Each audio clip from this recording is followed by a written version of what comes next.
"Pretend to be my wife at this lunch," said the millionaire, and what she discovers makes her break down. Jessica Brown clutched the document folder to her chest as the elevator rose to the 23rd floor. The phone had rung 3 times in a row in the last 10 minutes, always with the same urgent voice on the other end, asking her to come up immediately. Something was wrong. Very wrong. When the doors opened, she found Nathan Wilson standing in front of the panoramic window, his shoulders tense beneath the impeccable grey suit. He didn't turn around when she entered. "Mr. Wilson, you asked me to come up urgently." "Jessica, I need you to do me a favor." His voice came out low, almost hesitant. "A very important favor."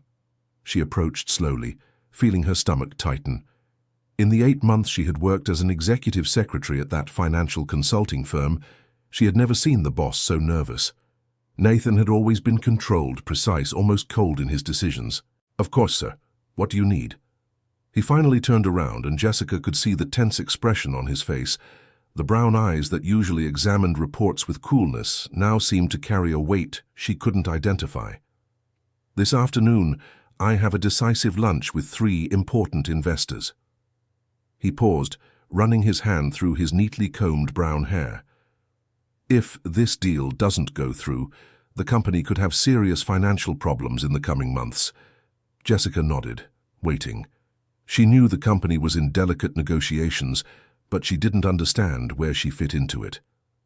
"The problem is that these investors," Nathan hesitated again, "they are extremely conservative, the old-fashioned type of businessman, and they have a strict rule. They only do business with married men, whom they consider more stable and reliable."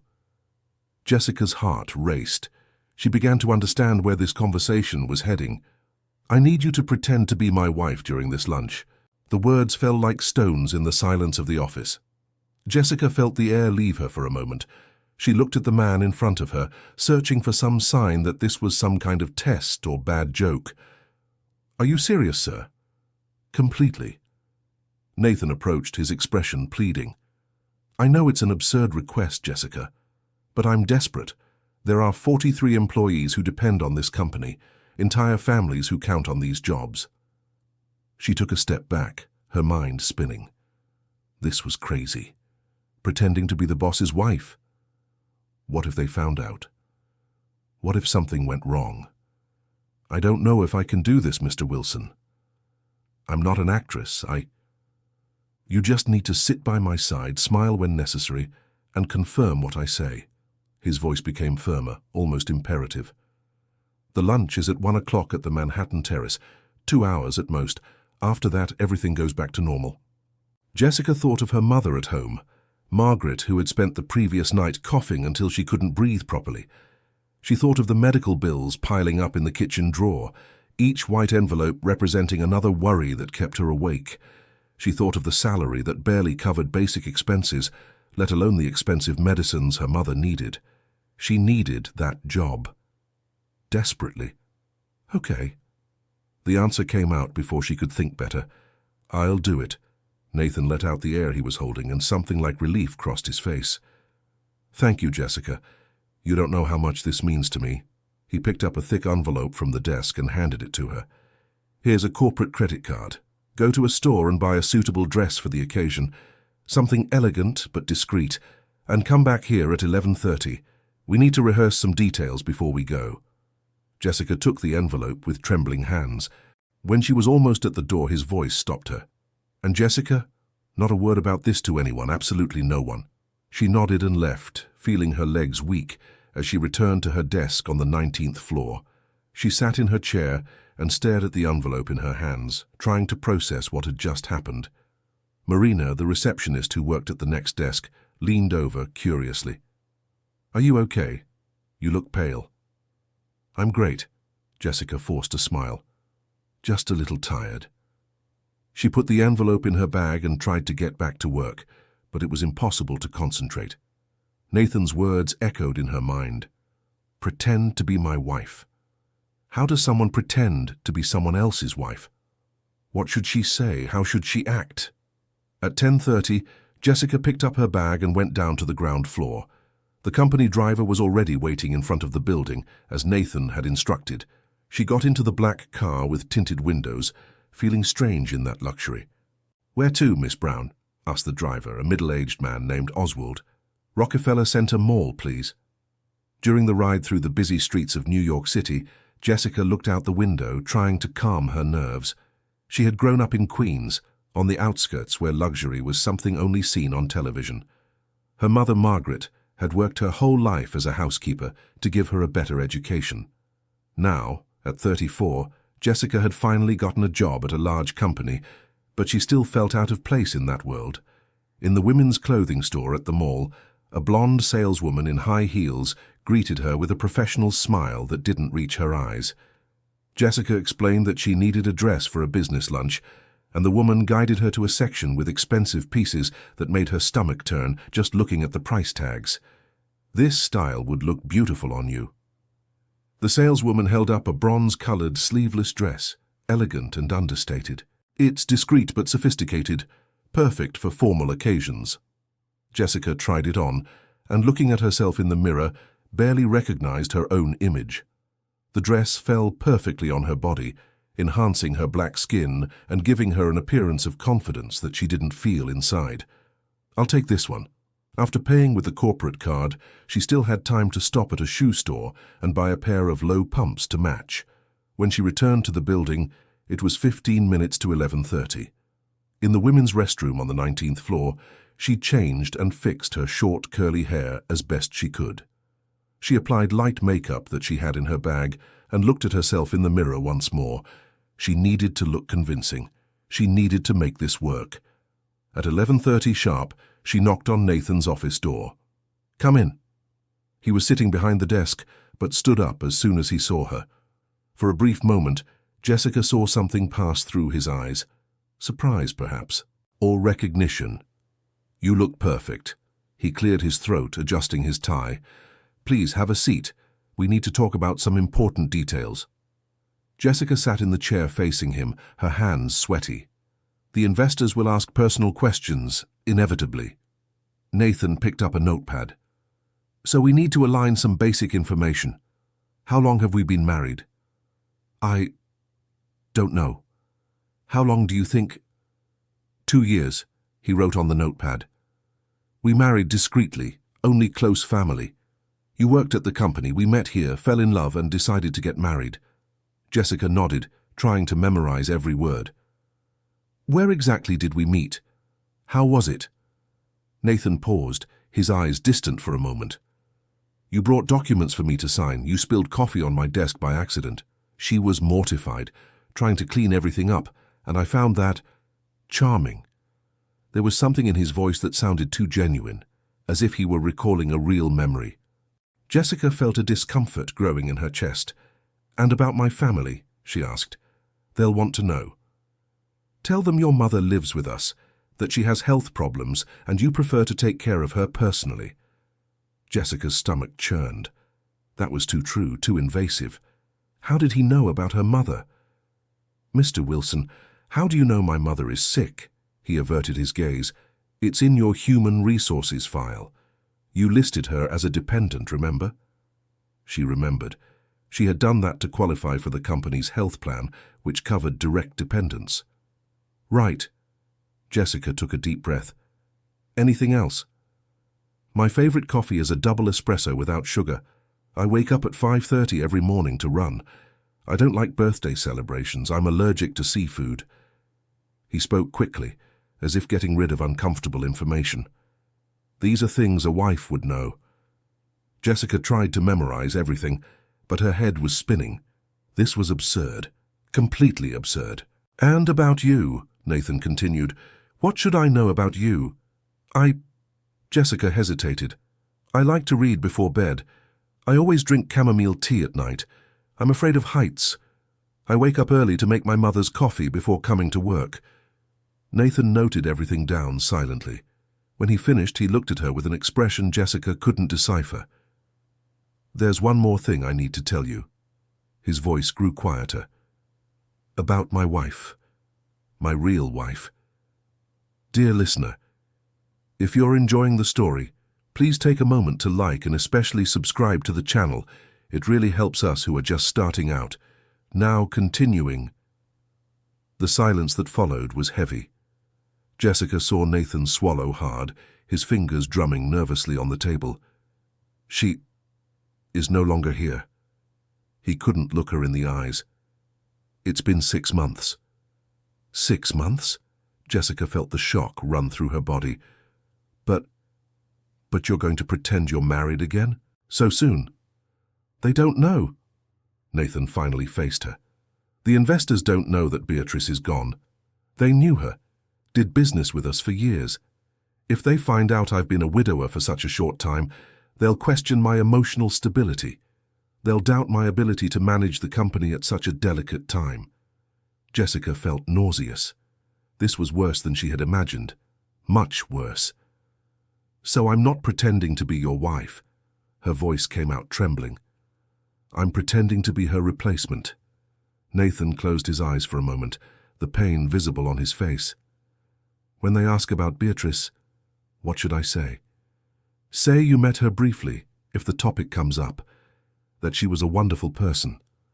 His voice was laden with contained emotion, but try to steer the conversation away if possible. Talk about the future, not the past. Jessica wanted to get up and leave. She wanted to say this had gone too far. But then she thought of her mother, the sound of her cough at night, the way she tried to hide the pain to not worry her daughter. She thought of the drawers full of bills at home. Okay, I'll do the best I can. Thank you. Nathan stood up, grabbing his jacket. Let's go. The driver is waiting. In the elevator going down, neither of them spoke. Jessica could feel the tension radiating from him, the way his shoulders were stiff, his jaw tight. For the first time, she wondered what had really happened to his wife. But it wasn't the time to ask questions. The Manhattan Terrace restaurant was on the top floor of a historic building downtown. When the driver stopped in front, Jessica saw the imposing facade and felt her legs weaken. This was the kind of place she only saw in magazines. Nathan got out first and opened the door for her, offering his hand. She took it, feeling the warmth and firmness of his grip. They walked together to the entrance, where a uniformed doorman greeted them with reverence. Good afternoon, Mr. Wilson. Pleasure to have you with us again. Again. He had been there before. With her, probably. With Beatrice. The elevator that took them to the restaurant was all mirrored and gold.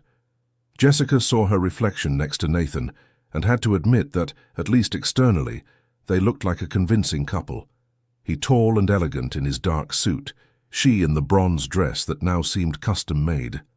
When the doors opened, Jessica found herself in a spacious hall with high ceilings, crystal chandeliers, and large windows offering a panoramic view of New York City. Tables covered with immaculate white tablecloths were spread throughout the space, and the sound of discreet conversations mixed with classical music in the background. A grey-haired maitre d' approached immediately, his face lighting up upon seeing Nathan. Mr. Wilson, it's always a pleasure to have you. But when his eyes landed on Jessica, something changed in his expression. A flash of surprise, perhaps confusion. He quickly regained his composure. Your table is ready. Mr. Thompson, Mr. Coleman, and Mr. Mitchell have already arrived and are waiting. Thank you, Anthony. As they followed the maitre d' to the table, Jessica noticed discreet glances from other customers. Some observed her with curiosity, others with something that seemed almost recognition. She unconsciously squeezed Nathan's hand, seeking some kind of security. The table was in a prime corner of the restaurant, near one of the large windows. 3 men in suits were already seated, glasses of red wine in front of them. When Nathan and Jessica approached, they all stood up. Nathan, my friend. A man with completely white hair, looking to be in his early 60s, extended his hand. His eyes, however, were fixed on Jessica with an intensity that made her uncomfortable. It's been a while since we've seen each other. William, pleasure to see you again. Nathan shook his hand before turning to Jessica. This is my wife, Jessica. The word wife sounded strange on his lips. Jessica extended her hand, trying to smile naturally. Nice to meet you. William took her hand, but instead of shaking it, he held it for a moment longer than necessary, studying her face with an attention that made Jessica want to pull back. "The pleasure is all mine." His voice had an almost imperceptible tremor. The other two investors were introduced. Henry Coleman, a man in his 50s with a prominent belly and a broad smile, and Paul Mitchell, younger, perhaps 45, wearing glasses and with a serious expression. Everyone sat down and a waiter appeared immediately to serve water and wine. Jessica accepted a glass of white wine, needing something to calm her nerves. Nathan sat beside her, so close that she could feel the warmth of his body. "So, Nathan, we didn't know you had remarried." Henry spoke with a smile that didn't seem sincere. "And so quickly." Jessica felt Nathan tense beside her. She placed her hand over his on the table, as a wife would, trying to convey confidence. "When you meet the right person, there's no reason to wait," Nathan replied, his voice firm. "Jessica made me realize that life is too short to waste time." "I see." Paul adjusted his glasses, examining Jessica with a calculating look. "And you worked at Nathan's company, is that right?" "Work," Jessica corrected gently. "I'm still an executive secretary. We prefer to keep things professional at the office." "Interesting." Paul exchanged a glance with Henry that Jessica couldn't interpret. William, however, hadn't taken his eyes off her since they sat down. He seemed to be trying to solve an impossible puzzle, his forehead creased in concentration. "Sorry for the personal question, Jessica, but are you from New York City?" "Yes, I am. I was born and raised here." "In which area?" The question seemed innocent, but there was something behind it that put Jessica on alert. She felt Nathan squeeze her hand slightly, a silent warning. "East Side." She kept the answer vague, trying to steer the subject away. "And you, Mr. Thompson, are you from New York City too?" "I was born here, but I lived many years in Los Angeles." William was still studying her intensely. "I came back about 5 years ago. You bear an incredible resemblance to someone I knew a long time ago." Jessica's heart skipped a beat. She forced a smile. "They say everyone has a double somewhere in the world." "Yes, they do." William picked up his wine glass, but his eyes remained on her. "But sometimes it's not just the looks. There's something in the gestures, the way of speaking." "William, let's leave the past behind and focus on the present." Nathan intervened, his voice polite but firm. "We're here to discuss the company's future and the opportunities this partnership can bring." Henry laughed, breaking the tension. "Always straight to the point, Nathan. That's why we like doing business with you." The waiters brought the menus, and for a few minutes everyone focused on choosing their dishes. Jessica looked over the options, feeling lost. Half the dish names were in French or Italian, and the prices made her gulp. A single dish cost what she spent on groceries for an entire week.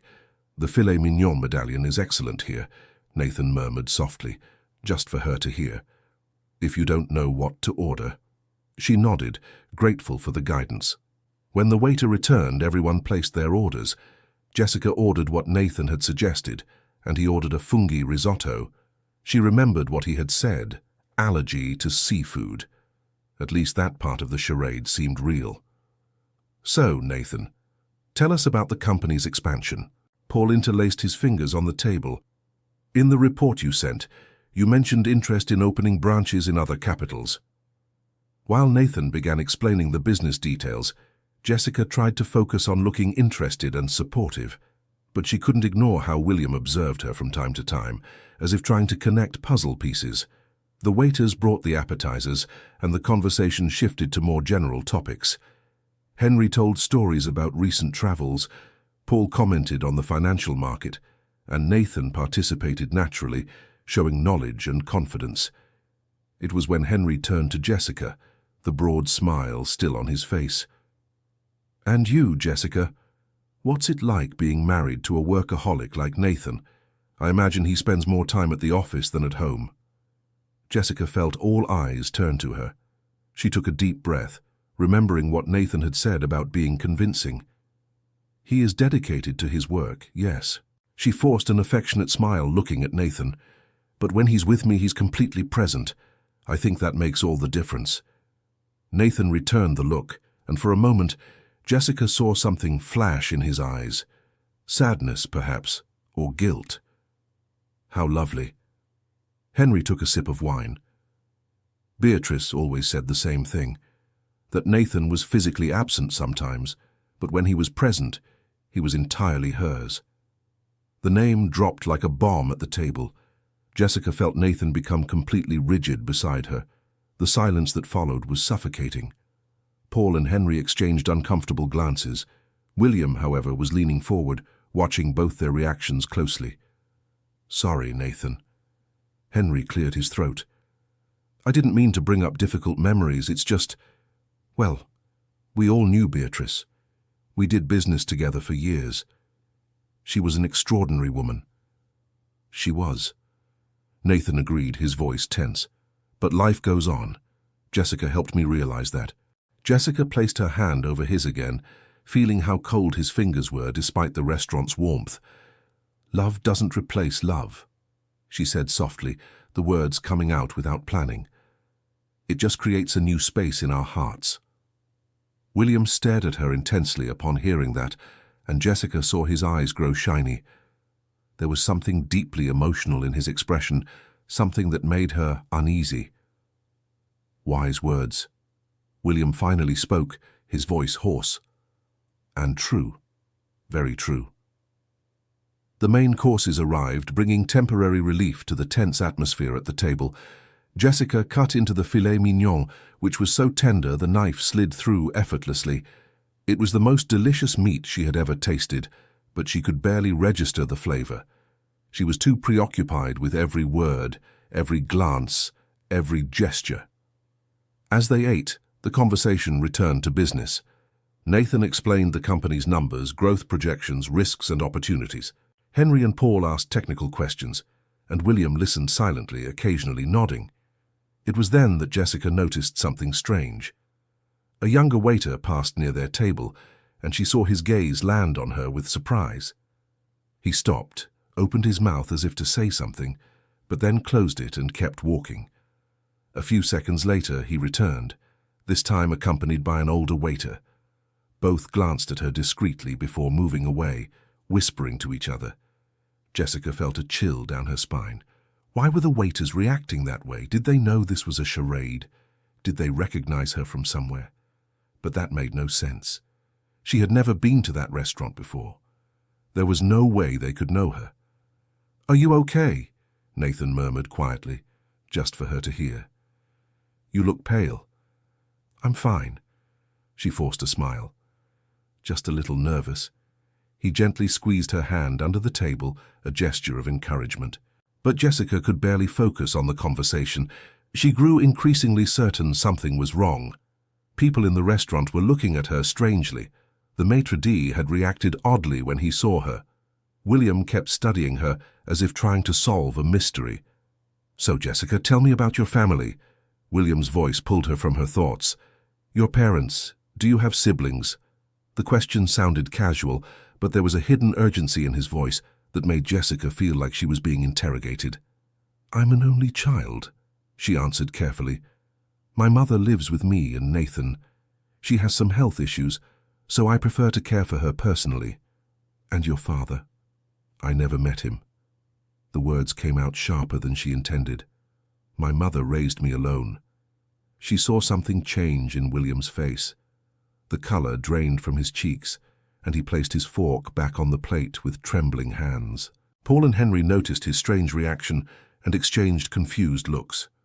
"William, are you all right?" Henry asked. Yes." William picked up his water glass, taking a long sip. "Sorry, it's just—" "Jessica, what's your mother's name?" Nathan immediately intervened. "William, perhaps it's best not to delve into such personal matters. We're here to—" "Margaret." Jessica interrupted, not quite knowing why she said the name. "My mother's name is Margaret Brown." The water glass slipped from William's hands and crashed onto the table, splashing water across the white tablecloth. He stood up abruptly, his chair scraping the floor with a screech that made several people in the restaurant turn to look. "That's not possible." His voice came out as a strangled whisper. "It's not possible."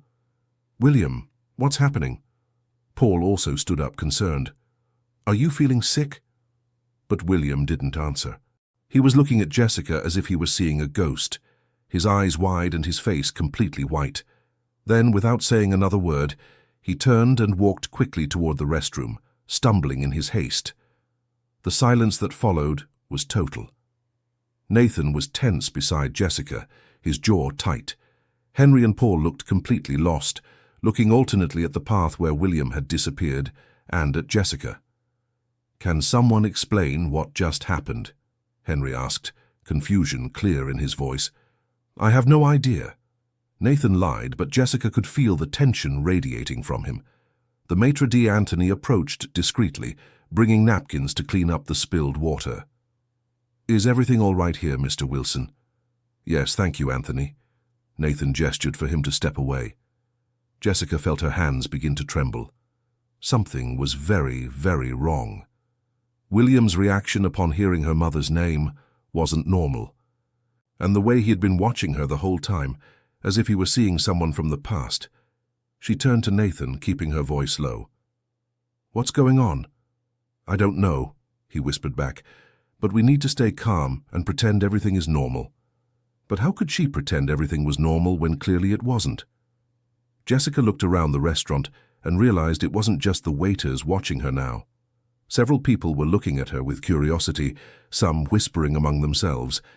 It was then that an elderly lady, who was having lunch at a nearby table, stood up and started walking toward them. She was elegantly dressed, with a pearl necklace and perfectly styled white hair. But her eyes were fixed on Jessica with an almost frantic intensity. "Excuse the interruption." The lady's voice was heavy with emotion. "But I need to know, are you Margaret's daughter?" Nathan immediately stood up, placing himself slightly between Jessica and the lady. "I'm sorry, ma'am, but we're in a private meeting." "I knew Margaret." The lady completely ignored Nathan, her eyes still fixed on Jessica. "I worked with her here, in this very restaurant, over 30 years ago. You look just like her when she was young." The spitting image. Jessica felt the world spinning around her. Her mother had worked there, in that fancy restaurant. But Margaret had always said she worked as a housekeeper her whole life. She never mentioned anything about working in a restaurant. "You must be mistaking me for someone else." Jessica tried to keep her voice steady, but it trembled. "My mother never worked in restaurants." The lady shook her head, now with tears in her eyes.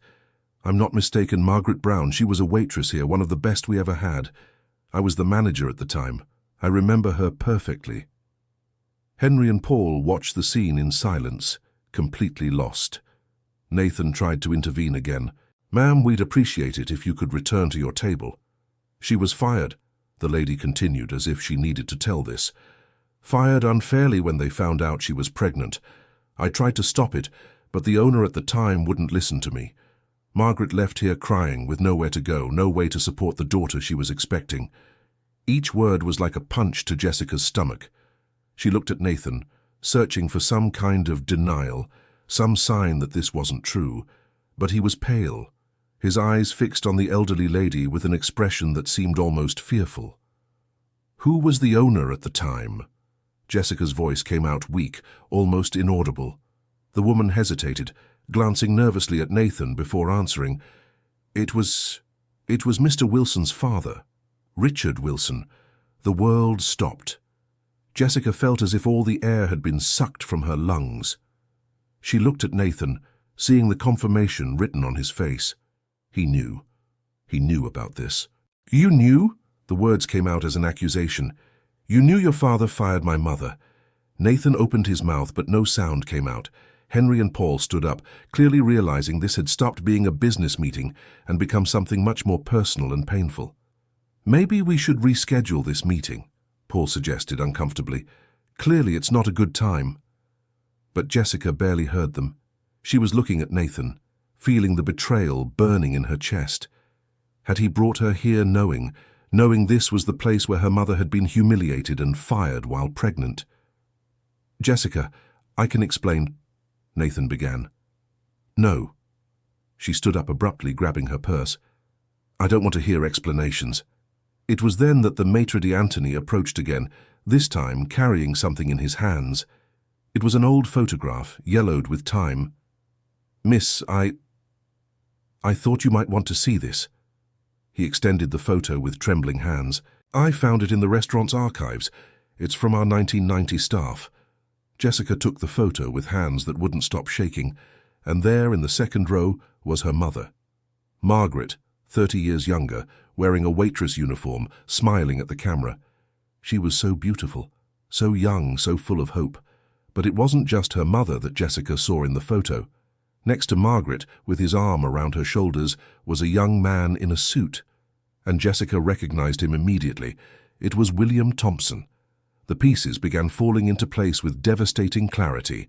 The way William had been watching her the whole time, his reaction upon hearing Margaret's name, the fact he'd asked about her father. Jessica looked toward the restroom door, where William had disappeared minutes earlier. Then she looked at Nathan, at Henry, at Paul, at the elderly woman who was still there, tears streaming down her wrinkled face. And then, finally, everything made sense. The impossible puzzle that had confused her all day. The real reason Nathan had brought her there. She wasn't there to pretend to be his wife. She was there to confront her past and discover the truth about who she really was. Without saying another word, Jessica dropped the photo on the table and walked toward the women's restroom, urgently needing a moment alone before she completely broke down in front of everyone. The restroom was as luxurious as the rest of the restaurant, with marble walls, golden faucets, and a large illuminated mirror. Jessica leaned against the sink, breathing deeply, trying to process everything she'd just discovered. Her mother had worked at that restaurant, had been fired while pregnant, and William Thompson, one of the investors who had been sitting at that table, was clearly someone important in Margaret's life. The way he had looked at her, how he had reacted to her name, left no doubt. The restroom door opened, and Jessica saw in the mirror that it was the veteran employee who had brought the photo. The woman was older than she appeared, probably in her 60s, with grey hair pulled into a tight bun. "Sorry to bother you, miss," the woman said softly, "but I needed to speak with you alone." Jessica turned, wiping the tears beginning to form in her eyes. "Who are you?" "My name is Nancy. I've worked here for 35 years, since the restaurant opened." She took a step forward. "I was here when your mother was fired. I saw everything happen." "Then tell me," Jessica demanded, her voice firm despite the whirlwind of emotions. "Tell me what my mother never told me." Nancy took a deep breath, her hands nervously clasped. "Margaret started working here in 1989. She was young, beautiful, full of dreams. She wanted to save money to go to college for education." The woman paused, as if gathering the courage to continue. "William Thompson was a regular customer. He came here for business meetings at least twice a week, and he fell in love with your mother." Jessica felt her heart race. They started meeting discreetly. William was young too, just starting his career as an investor. He came from a wealthy, traditional family, the kind of family that wouldn't accept their son getting involved with a waitress. Nancy shook her head sadly. But they truly loved each other. Anyone who saw them together could tell. What happened? William's family found out, and his father, who was partners with Richard Wilson, the owner of this restaurant at the time, decided it was time to end that relationship. Nancy's voice turned bitter. They set it all up. Richard Wilson accused Margaret of stealing money from the cash register. It was a lie, of course, we all knew, but he had power, he had influence. He fired your mother in front of everyone, humiliated her, said she would never work anywhere decent in New York City again. Jessica felt anger burning in her chest. Anger for her mother, anger for the suffering she went through. And William? What did he do? Nothing. The word was like a slap. He just sat at his table, watching it all happen, and did nothing. The next day, your mother found out she was pregnant. She tried to talk to William, but he had already left for Los Angeles. His family sent him there to make sure he stayed away from Margaret. Did he know? Did he know she was pregnant? Nancy nodded slowly. Yes. Margaret managed to talk to him on the phone before he left. He promised he would send money, that he would take care of her and the baby from afar. But the money never came. And your mother never heard from him again. Until today, apparently. Jessica leaned against the wall, feeling her legs weak. William Thompson was her father. The man who had spent the entire lunch sitting next to her, looking at her with that expression of painful recognition, was her father. And he had abandoned her mother when she needed him the most. "Why are you telling me this?" Jessica asked, her voice hoarse. "Why now?" "Because you deserve to know the truth." Nancy approached, placing a gentle hand on Jessica's arm. "And because your mother deserves justice. Margaret Brown was one of the hardest working and most honest people I've ever known. What they did to her was a cruelty that should never have happened." Jessica took a deep breath, trying to organize her thoughts. There were so many questions, so many things that still didn't make sense. Did Nathan know all this? Is that why he brought me here? "I can't answer that, dear," Nancy admitted. "But what I can tell you is that Richard Wilson, Nathan's father, carried guilt for this story until the end of his life. He wasn't a bad man, just a man who made the wrong choices out of loyalty to the wrong friends." Jessica wiped her face with the back of her hands, trying to regain her composure. She needed to get back to the table. She needed to confront William. She needed to demand answers. "Thank you for telling me the truth," she said to Nancy. "Your mother always spoke of you with so much pride." Nancy smiled sadly. "She said you would be strong, that you would be better than all the obstacles life put in your path. I think she was right." Jessica left the bathroom with firm steps, the confusion giving way to a cold determination. When she got back to the table, she found an unexpected scene. William had returned and was standing talking animatedly with Nathan. Henry and Paul seemed to have given up on understanding anything and were just silently observing. When William saw her, he stopped speaking mid-sentence. They stared at each other for a long moment, and Jessica saw in his eyes a mixture of regret, fear, and something that seemed almost like hope. "We need to talk," she said, her voice firm. "Now." William nodded slowly. Yes, we do." Nathan approached her, his expression worried. "Jessica, let me explain. You knew." It wasn't a question. "From the beginning you knew who I was, didn't you?" Nathan's silence was answer enough. Jessica shook her head, feeling the betrayal burn even stronger. "How?" "My father. Before he passed, he left me a letter." Nathan spoke quietly, aware that Henry and Paul were listening to everything. "In it, he told me about Margaret, about what he had done. He said it was the biggest regret of his life and asked me to find a way to make up for his mistake." "So you hired me out of pity?" Jessica's voice was filled with pain and anger. "No, I hired you because you were qualified for the position." Nathan maintained a steady gaze. "But when I saw your last name, when I saw Margaret Brown's name in your file as a dependent, I knew who you were." Dear listener, if you're enjoying the story, please take a moment to like and especially subscribe to the channel. It really helps us who are just starting out, now continuing. And you thought bringing me here, making me pretend to be your wife, would be a good way to reveal this to me?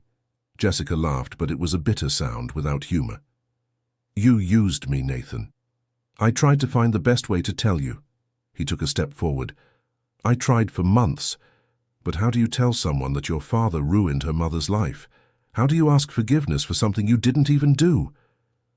"Are you saying your siblings?" Henry interjected, completely confused. "Can someone please explain what's going on here?" "We're not siblings," Nathan corrected quickly. "My father was responsible for unfairly firing Jessica's mother many years ago, and now I'm trying to make up for it." "Make up for it." Jessica repeated the word as if it were poisonous. "You think you can make up for 30 years of suffering? 30 years where my mother worked herself to death to raise me alone? 30 years of humiliation and hardship?" "No," Nathan admitted, his voice low. "I can't fix the past, but I can try to make things right in the present." It was then that William finally spoke, his voice broken. "Jessica, I didn't know. I didn't know you were my daughter until today. When you said your name, when you said Margaret's name, it was like the entire past came back at once." He approached, his hands trembling. "I sent money. For years I sent money to an address my father gave me. I thought I was helping. I thought I was fulfilling my responsibility, even from afar. But the money never arrived, Jessica completed, her voice cold. My mother never received a single cent from you. William seemed about to collapse. He looked at Nathan with a desperate expression. You said you had proof. Show her. Show her what you found. Nathan hesitated for a moment before taking his executive briefcase. He pulled out a thick envelope and handed it to Jessica. I hired a private investigator a few months ago. After reading my father's letter, I needed to understand the whole story. He opened the envelope, revealing several documents. William told the truth. He sent money monthly for years. Look, here are the deposit receipts. Jessica took the papers with trembling hands. They were old bank statements showing regular deposits made in Margaret Brown's name. The amounts were significant, enough to have completely changed their lives. But my mother never received any of this. She looked at the documents, confused. How is that possible? Nathan turned to the last page of the investigator's report. The bank account was under Margaret's name, but the registered address was fake, and the person authorized to manage the account was... He paused, clearly not wanting to continue. Was my father, Richard Wilson. The silence that followed was absolute. Jessica looked at Nathan, seeing the shame written all over his face. Then she looked at William, who seemed about to collapse. Your father stole the money that was meant for my mother? The words came out as a disbelieving whisper. He didn't exactly steal it, Nathan explained carefully. He withheld it. The investigator found evidence that my father kept the money with the intention of eventually handing it over, but he never did. And when he passed away, he left instructions in his will for the full amount, with accumulated interest, to be returned to Margaret. How much? Jessica asked, almost afraid of the answer. With compound interest over the years? Nathan took a deep breath. Approximately $1,200,000. The number was so absurd that Jessica had to sit down. Paul, who had remained silent throughout the revelation, pulled out a chair for her. $1 million. She couldn't finish the sentence. Your mother is entitled to every penny. Nathan put the documents back in the envelope and handed it to Jessica. It's all here. The original deposit receipts from William, the statements showing where the money went, and the copy of my father's will with the transfer instructions. Jessica held the envelope to her chest, feeling its weight, not just physically, but emotionally. It represented justice. Delayed justice, but justice nonetheless. Why did your father do this? She looked at Nathan. Why did he withhold the money? Because that's how my father operated. Nathan's voice was heavy with bitterness. He couldn't stand admitting he was wrong. I think he wanted control, wanted to be the one to decide when and if Margaret would receive the money. It was a sick way of keeping power over the situation. But in the end, he regretted it, William added, his voice pleading. The letter he left, Nathan showed me. Richard admitted he had been cruel, that he had let pride and loyalty to my father override what was right. Jessica looked at the envelope in her hands, then at the two men in front of her. Nathan, the son of the man who had ruined her mother's life, but who was now trying to do the right thing, and William, the father she never knew, who had abandoned Margaret but believed he was fulfilling his responsibility. I need to get out of here. She stood up abruptly. I need to see my mother. I need to tell her about all this. Let me take you, Nathan offered immediately. No, Jessica shook her head. I'll go alone. I need time to process all this. She didn't finish the sentence. She simply picked up her purse and started walking toward the restaurant exit. But before she could get far, William gently caught her by the arm. Please. His voice was broken, his eyes shining with unshed tears. Please, let me meet her. Let me have the chance to be the father I should have been 34 years ago. Jessica stared at him, seeing a man destroyed by guilt and regret. Part of her wanted to scream, wanted to blame him for all the hard years, for all the nights her mother cried alone. But another part, a smaller but present part, saw only a man who had made terrible mistakes and now desperately wanted to make them right. I don't know if I can do that right now, she said honestly. I don't know if I'll ever be able to. I understand. William released her arm, defeat visible in every line of his face. But if one day you change your mind, I'll be waiting, no matter how long it takes. Jessica nodded and kept walking. She passed by Maitre d'Anthony, who watched her with a sad expression. She passed by the elderly lady who had told her about Margaret, who had returned to her table but was still watching her. She passed by the waiters who had recognized her. When she finally left the restaurant and breathed in the afternoon air of New York City, she felt the tears finally fall. There, alone on the sidewalk of one of the city's busiest streets, Jessica Brown cried. She cried for the mother who had suffered alone. She cried for the lost years. She cried for the injustice of it all, but she also cried with relief, because now, finally, she knew the truth, and with the truth came the possibility of justice. She hailed a taxi and gave the address of her home in Queens. During the ride, she held the envelope with the documents against her chest, imagining how she would tell Margaret all of it. How would her mother react upon learning that the money had been sent but never arrived? How would she feel upon learning that William, the man she loved and who abandoned her, had tried to help, even if from afar?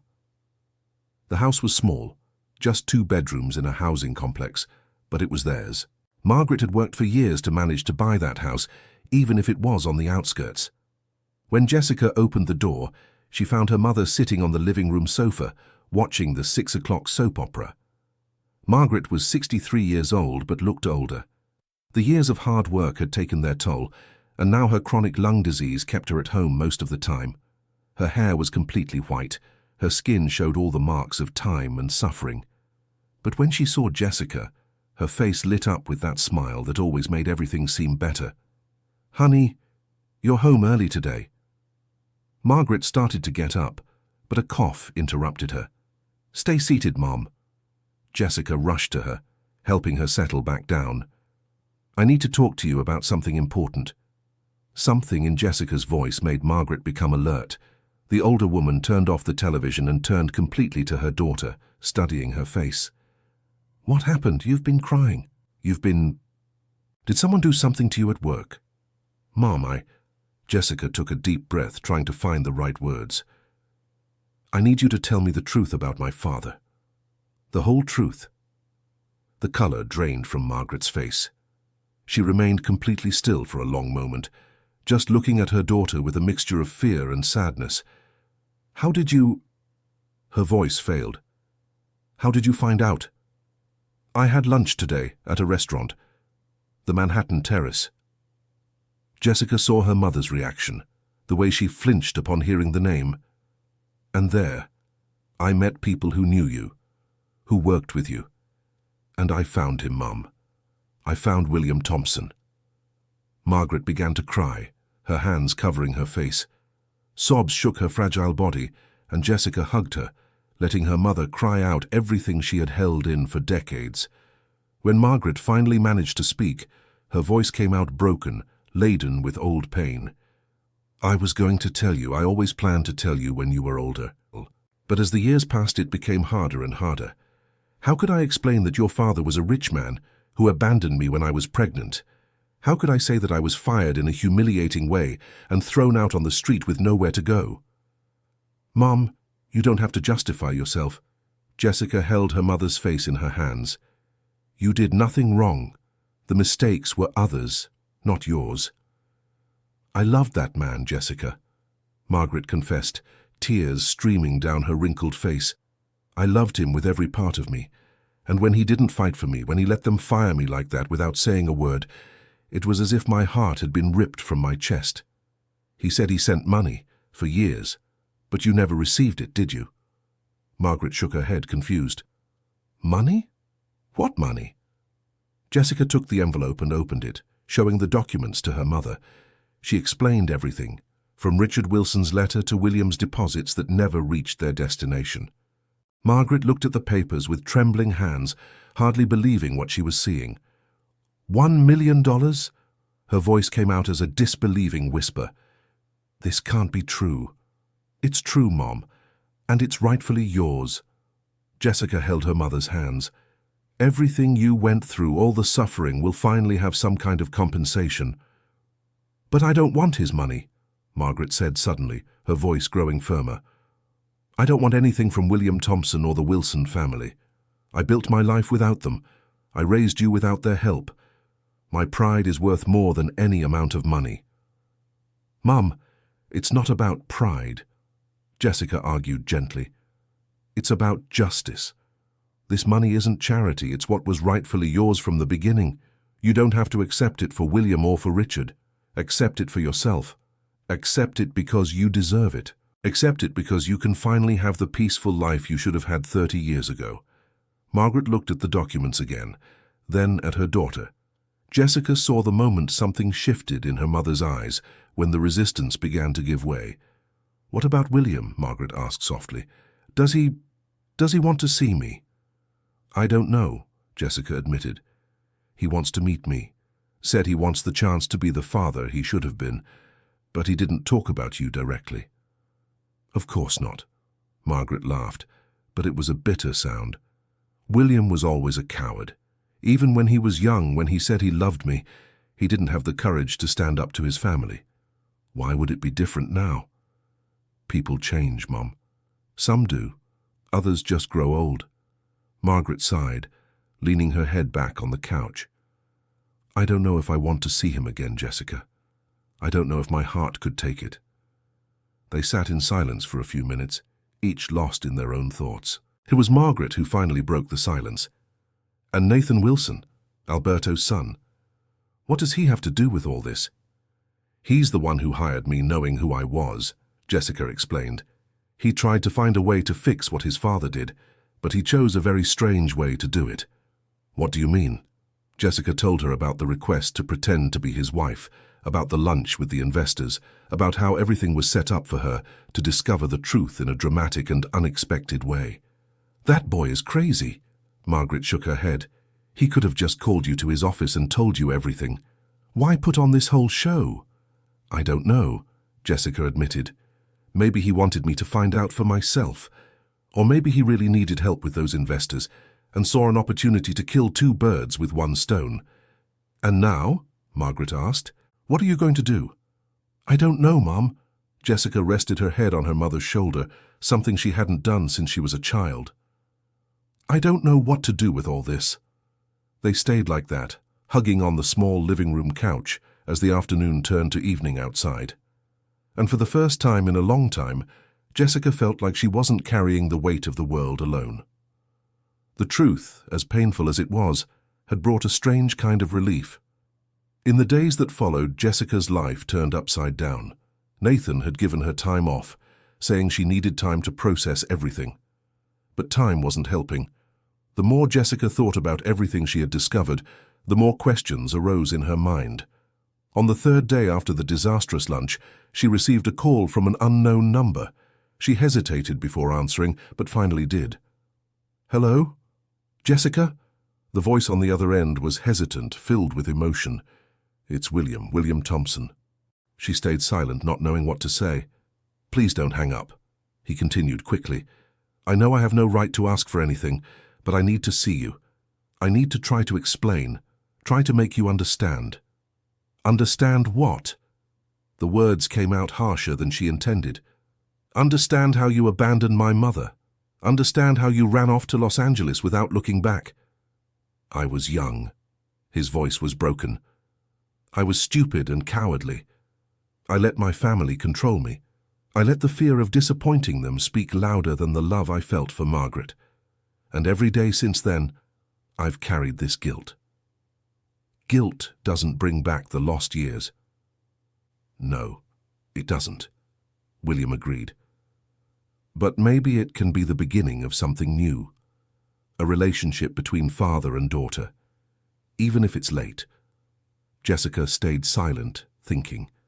Part of her wanted to refuse, wanted to let William suffer with regret, just as her mother had suffered from the abandonment. But another part, smaller but persistent, was curious. Curious about who this man was, curious about what he had to say. "All right," she finally gave in. "We can meet, but on neutral ground, and my mother decides if she wants to participate or not. Of course, whatever you think is best."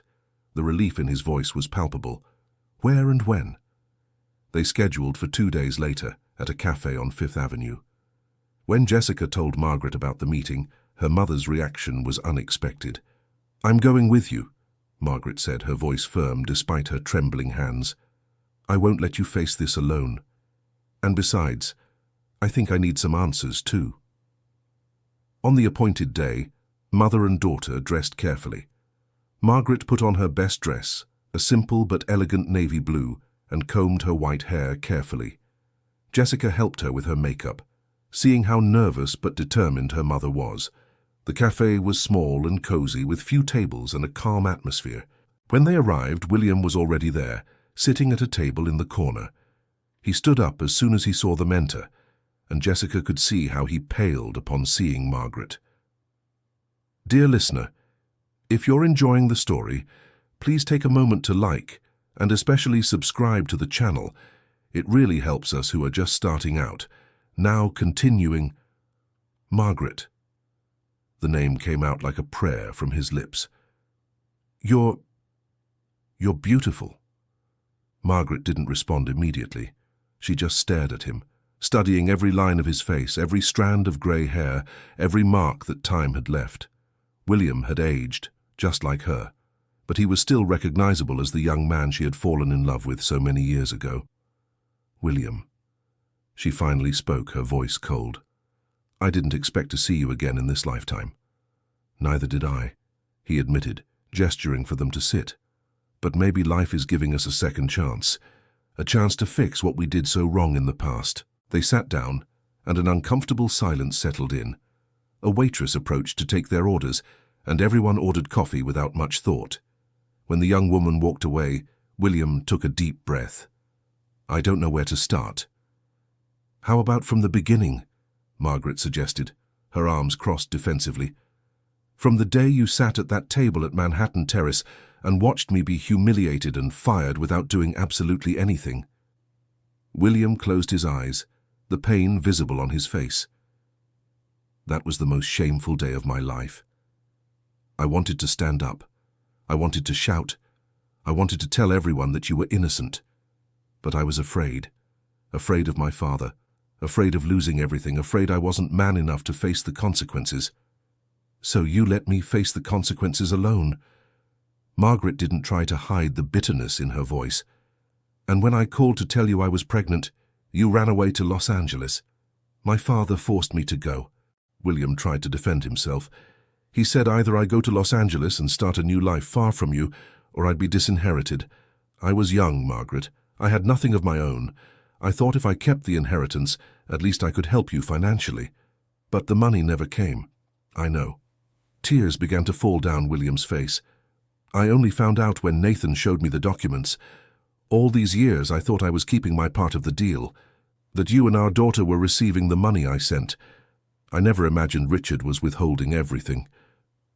Jessica watched the interaction between her parents in silence, seeing decades of pain and regret unfold before her eyes. There was so much history between them, so much left unsaid. "Did you get married?" Margaret asked suddenly, the question catching William by surprise. "Yes," he admitted quietly. 5 years after going to Los Angeles. My father arranged the marriage with a businessman's daughter. We had 2 children, a boy and a girl. Jessica felt something tighten in her chest. She had half-siblings, people who didn't even know she existed. "And did you love her?" Margaret insisted, needing to know. "Your wife. Did you love her like you loved me?" William looked directly into Margaret's eyes as he answered, "No." The raw honesty of the answer resonated between them. "I respected her. I was a good husband as much as possible, but I never loved her like I loved you. No one ever came close to making me feel the way you made me feel." A tear rolled down Margaret's face. Jessica placed her hand over hers, offering silent support. "This changes nothing," Margaret said, wiping away the tears. "What's past is past. We can't go back." "No, we can't," William agreed. "But we can move forward. We can try to build something new. Not as lovers. I understand that part of us ended long ago. But as co-parents of the amazing woman sitting here with us." Jessica felt her own eyes fill with tears. Seeing the two together after so long was surreal. There was so much pain, But there was also something that felt almost like closure. "Your other children," Jessica said, her voice coming out shakier than she would have liked. "Do they know about me?" "Not yet," William admitted. "But I will tell them. My wife passed away 3 years ago, so there are no more secrets I need to keep for her. My children deserve to know they have a sister. What if they don't want to meet me? Then the loss will be theirs." William spoke with conviction. "But I think they will want to, especially my daughter Beatrice. She always wanted to have a sister." The name echoed in Jessica's mind. Beatrice. Her half-sister had the same name as Nathan's late wife. Was it a coincidence? "Beatrice?" she repeated. "How old is she?" 28, William answered. "She's a lawyer, works at a big firm here in New York City. Why? Just curious." Jessica decided not to mention Nathan's wife for now. There were already too many revelations to process. They talked for 2 more hours, filling in gaps, sharing stories, trying to build some kind of mutual understanding. It wasn't reconciliation, not exactly. But it was a beginning. A fragile and uncertain beginning. But a beginning nonetheless. When they finally said goodbye, William hugged Jessica for the first time. It was a hesitant hug, as if he was afraid she would disappear if he held on too tight. "Thank you for giving me a chance," he whispered. "I know I don't deserve it, but I'm grateful anyway." Jessica didn't answer, just nodded before stepping away. She and Margaret walked silently to the bus stop, each lost in their own thoughts. "Are you okay, Mom?" "Yes," Margaret answered, and this time her smile seemed genuine. "For the first time in a long while, I think I'm truly okay." Seeing him after all these years, hearing what he had to say, it doesn't erase the past, but somehow it makes it hurt less. Jessica hugged her mother, feeling grateful to have this strong woman by her side. Margaret had been through so much, had suffered so much, but she could still find peace. In the following days, Jessica returned to work. Nathan had insisted she could take as much time as she needed, but she needed some normality in her life. When she entered the office for the first time after everything that had happened, Marina greeted her with obvious curiosity. "You disappeared," the receptionist pulled her aside. "Everyone's saying you had some kind of crisis during the lunch with the investors. Is it true?" "It's a long story," Jessica evaded. "But everything's fine now." She went up to the 23rd floor where Nathan's office was. She knocked on the door, waiting to be called in. When she entered, she found him standing in front of the window, in the same position he was in when he had made that absurd request weeks before.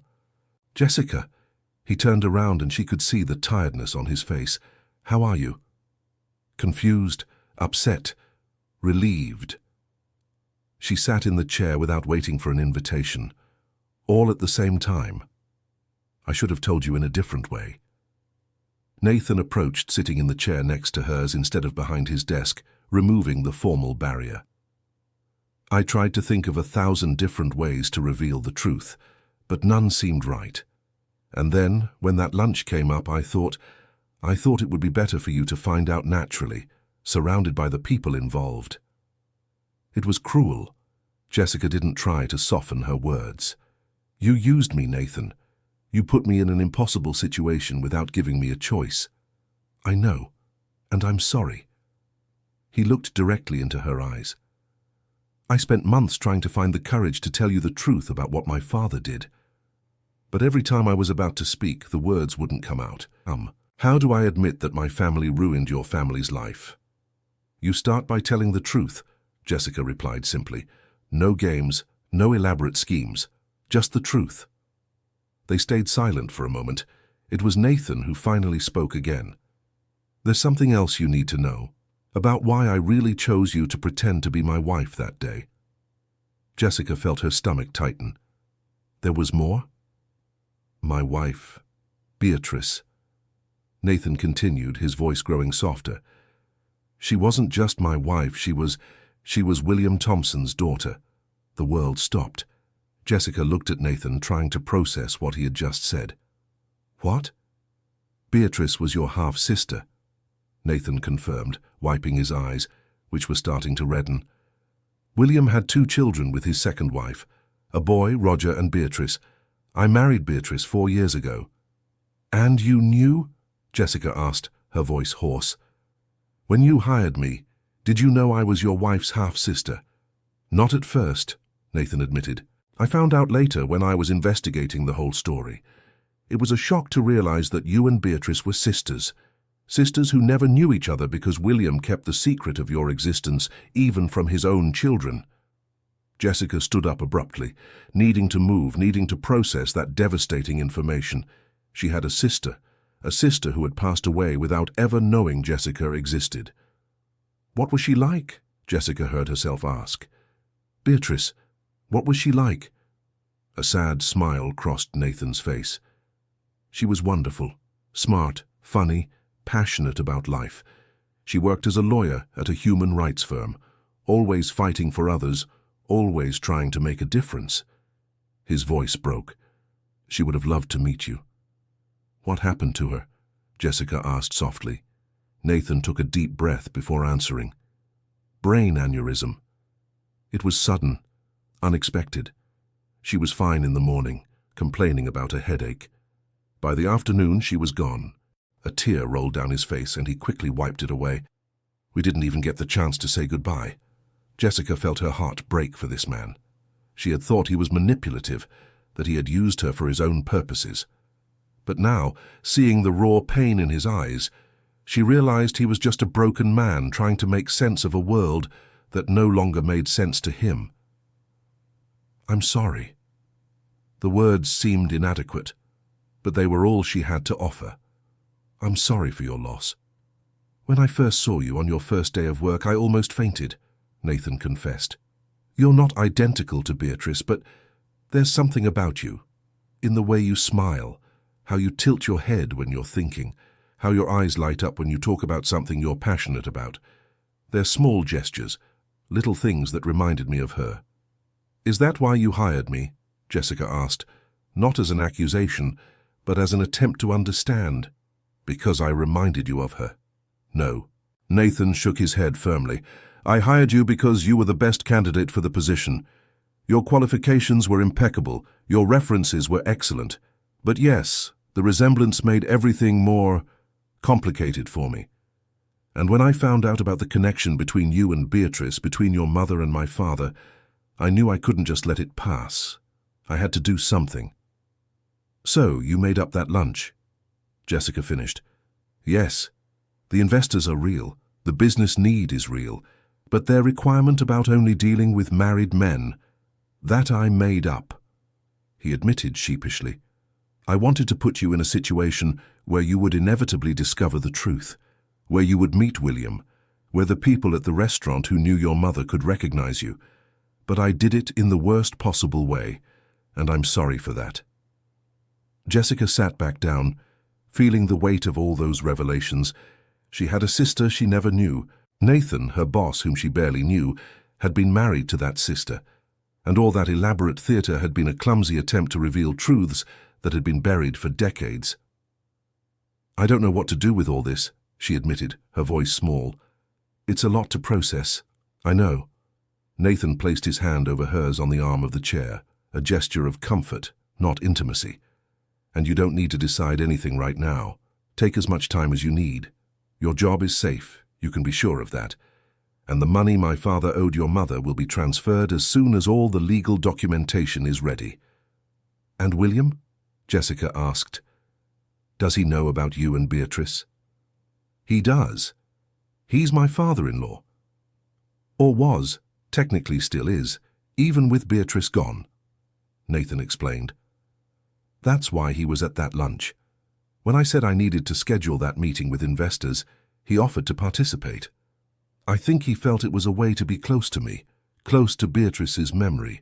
So he had no idea I would be there. No, that was genuinely a surprise for him, Nathan confirmed, just as it was for you to find out he was your father. They sat in silence for a few minutes, each lost in their own thoughts. It was Jessica who finally broke the silence. Do you have pictures of her? Of Beatrice? Nathan's eyes lit up despite the tears. I do. Many. Would you like to see? Jessica nodded, and Nathan took out his phone. He opened the photo gallery and began to show her. Beatrice was beautiful, with long brown hair, expressive dark eyes, and a smile that lit up any photo. She was fairer than Jessica, taking more after her father, but yes, there were similarities. In the shape of her face, the curve of her lips, the way her eyes narrowed when she smiled. "She looks happy," Jessica commented, looking at a photo of Beatrice smiling on a beach. She was. Nathan agreed.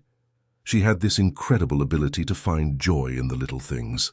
A good cup of coffee, an interesting book, a deep conversation. She valued every moment. Jessica continued looking at the photos, feeling a strange connection to this woman she had never met, but who was her sister. There were photos of Beatrice at graduations, on trips, in everyday moments. A whole life captured in images.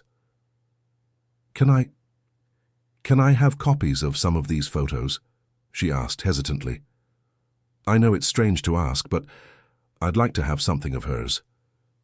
"Of course," Nathan replied immediately. "I'll send you all of them. And if you want, I have other things of hers. Books, clothes, jewelry. Your family deserves to have something that belonged to her." They spent the next hour talking about Beatrice. Nathan told stories about her, shared memories, painted a picture of a woman Jessica would have loved to meet. And as he spoke, Jessica realized that Nathan wasn't just sharing memories. He was keeping Beatrice alive, keeping her memory present. "Thank you for sharing this with me," Jessica said when she finally got up to leave. "I know it's not easy for you." "Actually, it helps," Nathan admitted. "After Beatrice passed, I kept everything inside. I didn't talk about her with anyone. I didn't share my memories. It was as if talking about her made the loss more real. But now, talking to you, it feels like she's here in some way." Jessica nodded, understanding. She went to the door but stopped before leaving. "Nathan, do you think we can start over? No lies, no schemes. Just honesty from now on." A genuine smile crossed his face. "I'd really like that." In the months that followed, Jessica's life changed in ways she could never have imagined. The money was transferred to Margaret's account, and for the first time in her life, her mother didn't have to worry about bills or medication. Margaret used part of the money to pay for better medical treatments, and her health improved significantly. Jessica also met her half-siblings. Roger, Beatrice's younger brother, was 31 and worked as an architect. He was shocked to find out about Jessica, but quickly accepted her into the family. They started meeting regularly for lunches, slowly building a relationship that should have started decades earlier. The relationship with William was more complicated. There was forgiveness, yes, but there were also scars that would never completely disappear. They saw each other once a month, always in neutral places, trying to build something resembling a father-daughter relationship. It was awkward and difficult, but they were both trying. Nathan became more than a boss. He became a friend, someone who understood the complexity of Jessica's situation because he was living his own complexity. They talked regularly about Beatrice, keeping her memory alive through stories and memories. 1 year after that fateful lunch, Jessica was in her new apartment, a bigger and better place that she and Margaret had bought in a more central neighborhood. They were decorating the place, hanging photos on the walls. There were photos of Jessica and Margaret through the years, but there were also new additions, photos of her with Roger, with William, and a few photos of Beatrice that Nathan had given as a gift.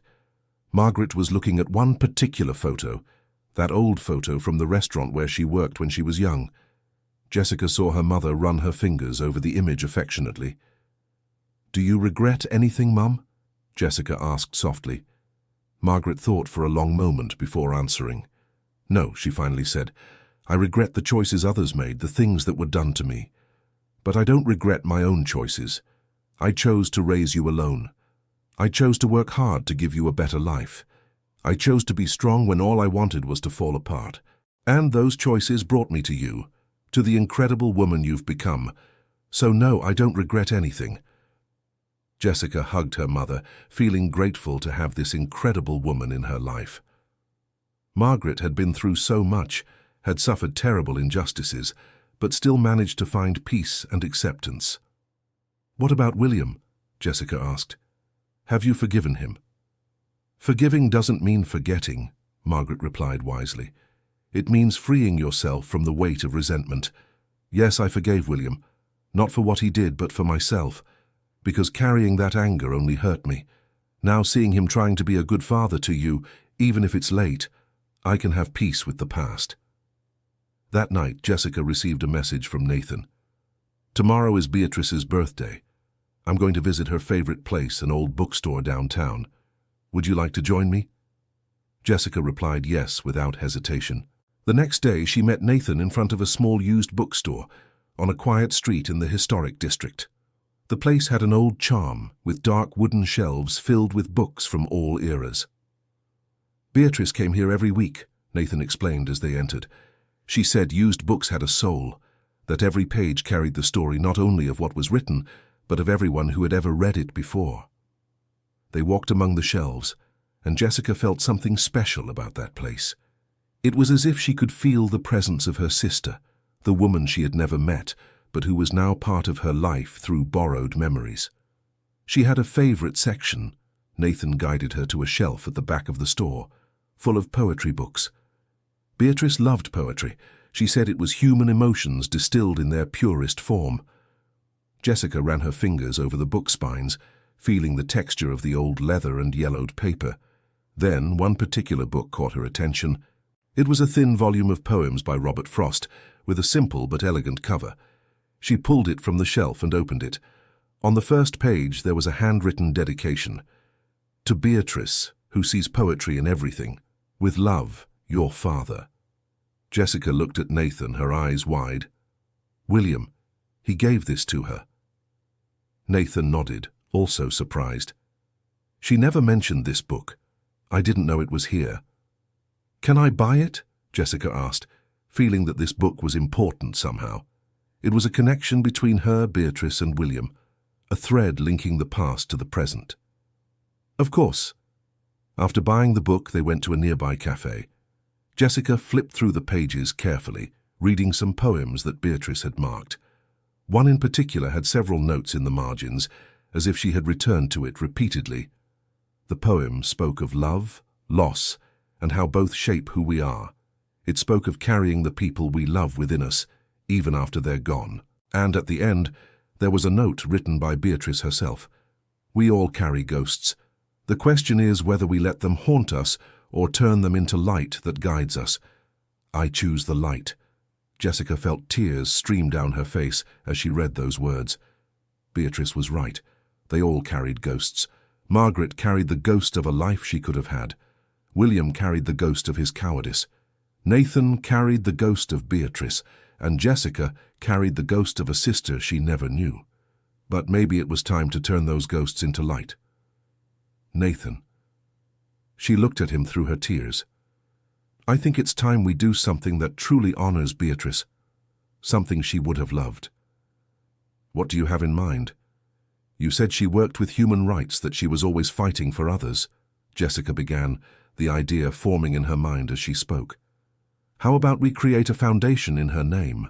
Something that helps women in vulnerable situations, like my mother was when she was fired. We can offer legal, financial, emotional support." Nathan's eyes lit up. "That's perfect. Beatrice would have loved that. And it wouldn't just be in her name," Jessica continued, excited now. "It would be in the name of all women who have suffered injustices, who were abandoned, who had to fight alone. My mother, and so many others like her." "Let's do it." Nathan agreed, extending his hand. Together. Jessica shook his hand, sealing the agreement. And in that moment, she realized the circle was closing. All the pain, all the suffering, all the devastating revelations that had happened at that lunch a year ago were now turning into something positive, into something that could make a difference in other people's lives. In the following months, they worked tirelessly on the foundation. William contributed a generous donation, seeing it as a way to atone for his past sins. Margaret volunteered to be the first counselor, using her own experience to help other women. Roger helped with the legal aspects, putting his skills as an architect to design a welcoming space for the Foundation's headquarters. The Beatrice Foundation was officially inaugurated on a sunny spring day. Dozens of people attended, including former colleagues of Beatrice, friends of Nathan, and women who were already being helped by the Foundation's pilot project. During the opening speech, Jessica stood on the makeshift stage next to Nathan, looking at the audience. She saw Margaret in the front row, smiling proudly. She saw William next to her, with tears in his eyes. She saw Roger filming everything with his cell phone. She saw Nancy, the restaurant employee who had told the truth, waving enthusiastically. This foundation isn't just about fixing past mistakes. Jessica spoke into the microphone, her voice firm and clear. It's about creating a better future. A future where no woman has to face alone the difficulties my mother faced, where no woman is punished for being pregnant, for needing help, for being human. The audience applauded, and Jessica felt a wave of emotion. She looked at Nathan, who was by her side, and saw the pride in his eyes. Beatrice always believed that every person had the power to make a difference. Nathan took the microphone. She saw potential where others saw problems. She saw solutions where others saw only obstacles. And today, as we inaugurate this foundation in her memory, we are honoring not only who she was, but what she believed was possible. After the ceremony, there was a small reception. Jessica found herself surrounded by people offering congratulations and support, but it was when she saw a young woman approach timidly that her heart tightened. The woman was about 25 years old, about 6 months pregnant, and had tears streaming down her face. "Sorry to bother you," she said with a trembling voice, "but I needed to thank you. I'm one of the first women the foundation helped. My boss fired me when he found out I was pregnant. I had nowhere to go, no money, I was desperate. But then a friend told me about the foundation's pilot program, and you helped me. They paid my bills while I was looking for a new job, gave me legal support to sue my old boss, offered me counseling. You saved my life." Jessica hugged the woman, feeling her own tears fall. "What's your name?" "Anne Paula." "Anne Paula, you don't need to thank us," Jessica said softly. "You are strong, you are brave, and you deserve all the help you received. This foundation exists exactly because of women like you, like my mother, like so many others who had to fight alone. My daughter will be born in 3 months." Anne Paula placed her hands on her belly. "And when she grows up, I'll tell her about you, about how the kindness of strangers changed our lives." After Anne Paula walked away, Jessica found herself next to Margaret. Mother and daughter stood in silence for a moment, watching the celebration around them. "Are you proud of me, Mum?" Jessica asked quietly. "I've always been," Margaret replied, taking her daughter's hand. "From the day you were born, I knew you would be special, that you would do great things. And look what you've done. You turned our pain into hope for others." "We did this together, Mom," Jessica corrected. "You gave me the strength. You showed me what it means to be resilient, what it means not to give up, even when everything seems impossible." William approached hesitantly, as he always did, never sure if he was welcome. "May I join you?" Margaret looked at him for a long moment, before nodding yes. He stood on the other side of Jessica, the three forming an odd but meaningful line. "Beatrice would have loved this," William said, looking around. "She always wanted to make a difference in the world, and now through you two she still is." "Through all three of us," Margaret corrected gently. "You are part of this too, William. Your contribution made all this possible." William looked at Margaret with surprise and then gratitude. They exchanged a look that carried decades of history, of pain, but also of forgiveness. It wasn't romantic love. That ship had sailed long ago. But it was something perhaps more important. It was peace. Nathan joined them, and for a moment they all stood there together. A family that wasn't traditional, that had been formed through pain and secrets, but was now united by a common purpose.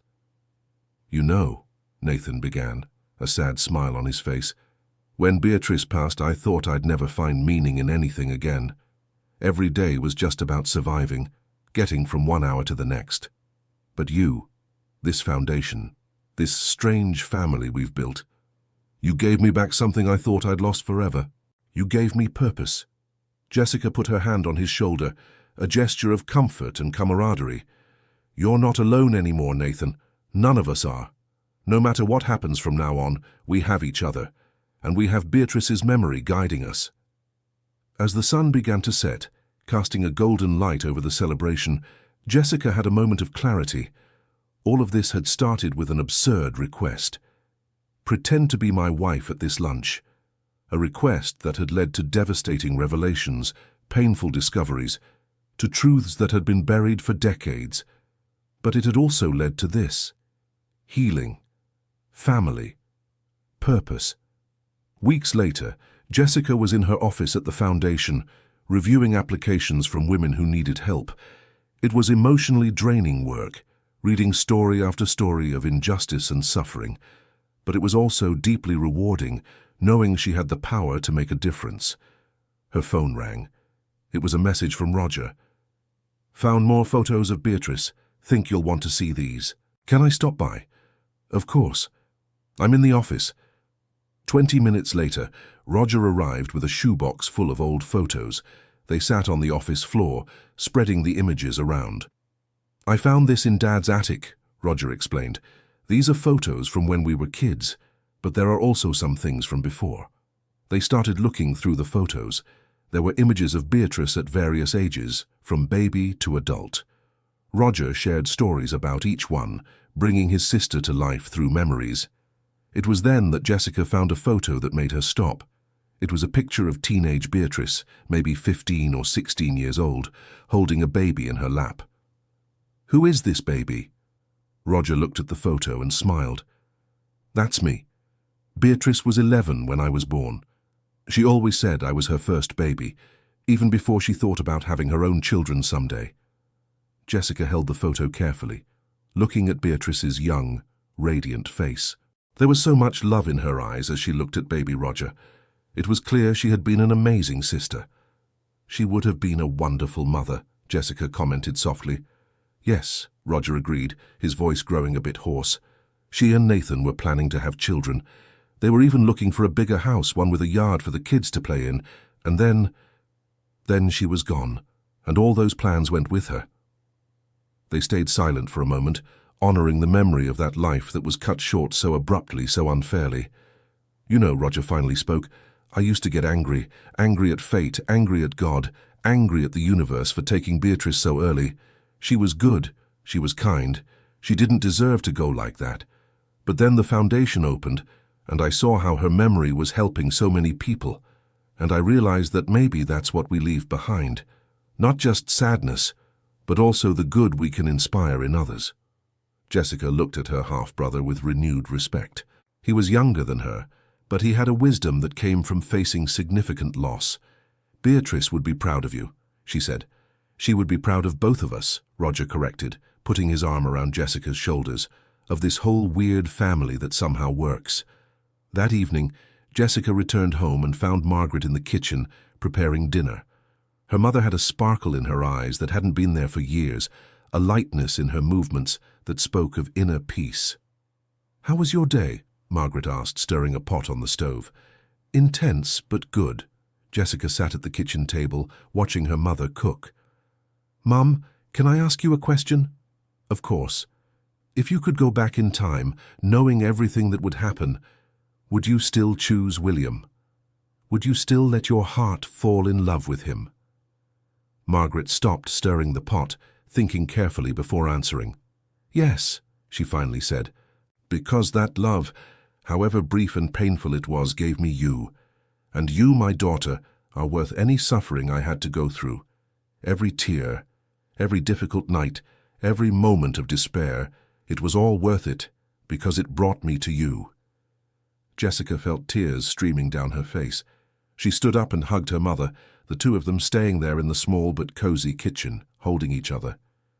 "I love you, Mom. Thank you for never giving up." "I would never give up on you," Margaret whispered. "You were my light in all the dark times, my reason to keep going when all I wanted was to give up." Later that night, after dinner, Jessica was in her room when she received a call from Nathan. "Jessica, there's something I need to show you. Are you home?" "I am. Why?" "I'm coming over. It's important." 20 minutes later, the doorbell rang. Jessica opened the door to find Nathan with a large envelope in his hands and a strange expression on his face, a mix of excitement and nervousness. "What is that?" "You better sit down to see." He entered, greeting Margaret, who was in the living room. "Good to see you too, Mrs. Margaret. In fact, you should see this too." The three of them sat in the living room, and Nathan opened the envelope. Inside were several documents and more old photos. "Remember, I said my father left a letter asking me to make peace with the past," Nathan began. "Well, it turns out it wasn't just a letter, it was a complete file. My father documented everything. The whole story between Margaret and William, the unfair dismissal, the conversations he had with William's father, everything." He spread the documents on the coffee table. "And there's more. My father not only withheld the money that William sent, he also kept something else. Letters. Dozens of letters that William wrote to Margaret over the years but never sent." Margaret became completely still, her eyes fixed on the yellowed letters Nathan was showing. "He wrote to me?" "For years," Nathan confirmed. "My father intercepted the letters before they could be sent. William never knew they didn't reach their destination, just as he didn't know the money didn't arrive either." With trembling hands, Margaret picked up the first letter. It was dated 1992, 3 years after she had been fired. She began to read quietly. "Margaret, I don't know if this letter will reach you, but I need to write anyway. Today marks 3 years since I last saw you. 3 years since I made the biggest mistake of my life by letting you go. My daughter must be 2 years old now. I wonder what she's like, if she has your eyes, your smile, your strength. I send money every month, hoping it's helping, hoping that somehow it's making a difference. But what I really wanted to send was my heart, my support, my presence. And that, my greatest failure, I cannot send through a bank. I love you, Margaret. I always have. I always will. William." Tears streamed down Margaret's face as she read. Jessica sat beside her mother, holding her hand. "There are more than 50 letters here," Nathan explained gently. "One for each year, sometimes more. The last one is from 2 years ago, shortly before my father passed. That's when William stopped writing, probably because he thought it no longer made sense if the letters never reached their destination." Margaret picked up another letter, this one from 2005. "Margaret, my daughter is getting married next week.